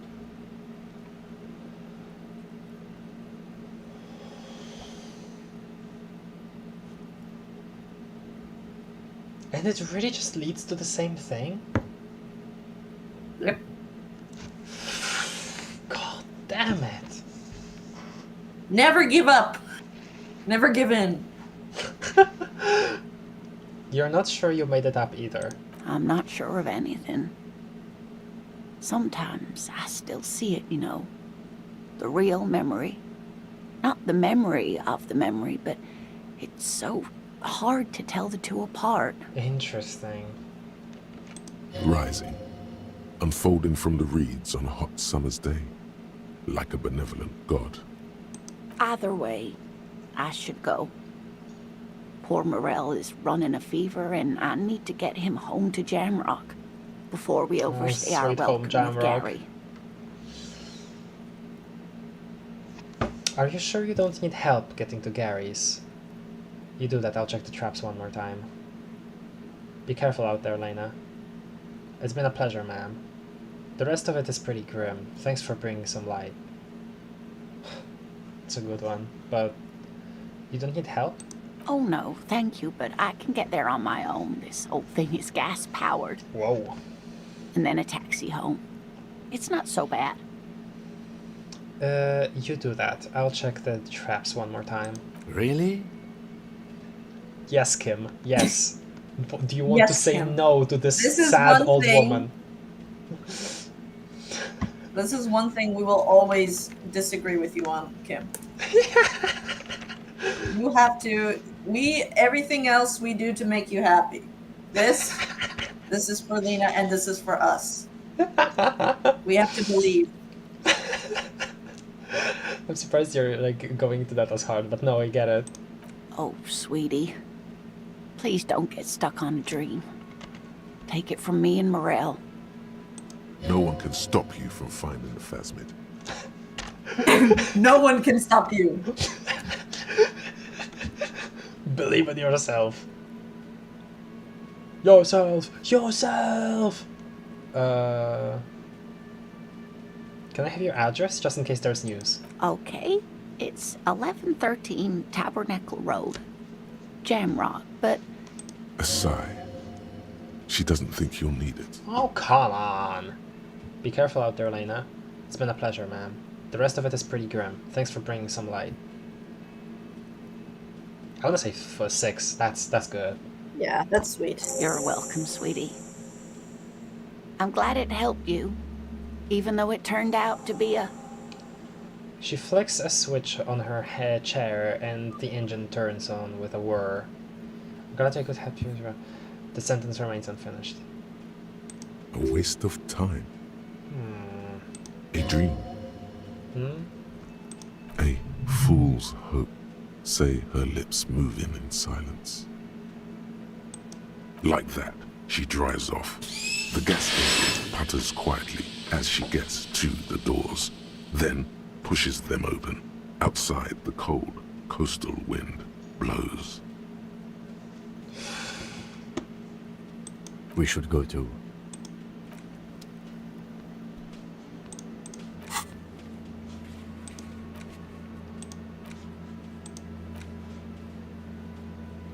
Another one done. I mean, I know I said this would be the last interaction, but like, I feel it would be wrong if we didn't visit them at Gary's. If we can do that, if that's a possibility. Next time we'll definitely start with talking to Klasia. What the hell? Electricity noises.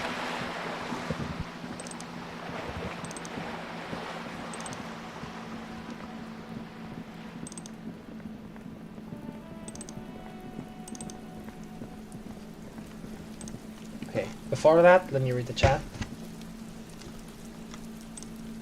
Oh, whoops.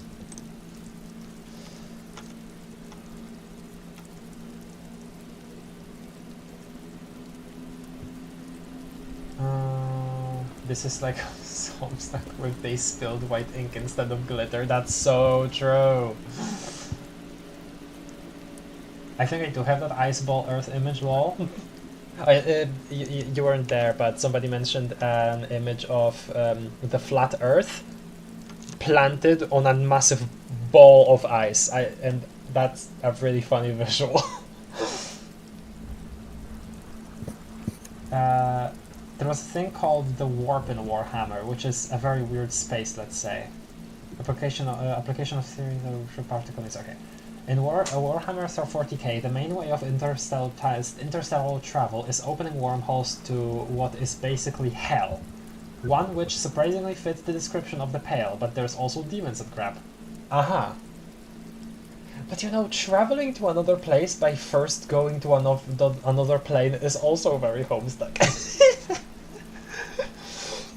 Yeah, but that is a concept that's existed before. I know. I'm just collecting my references.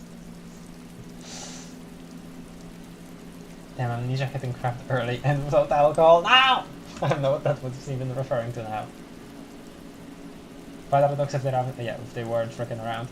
Oh yeah, Hearts of Iron has a reputation for its player base apparently being primarily fascist role players. Oh boy.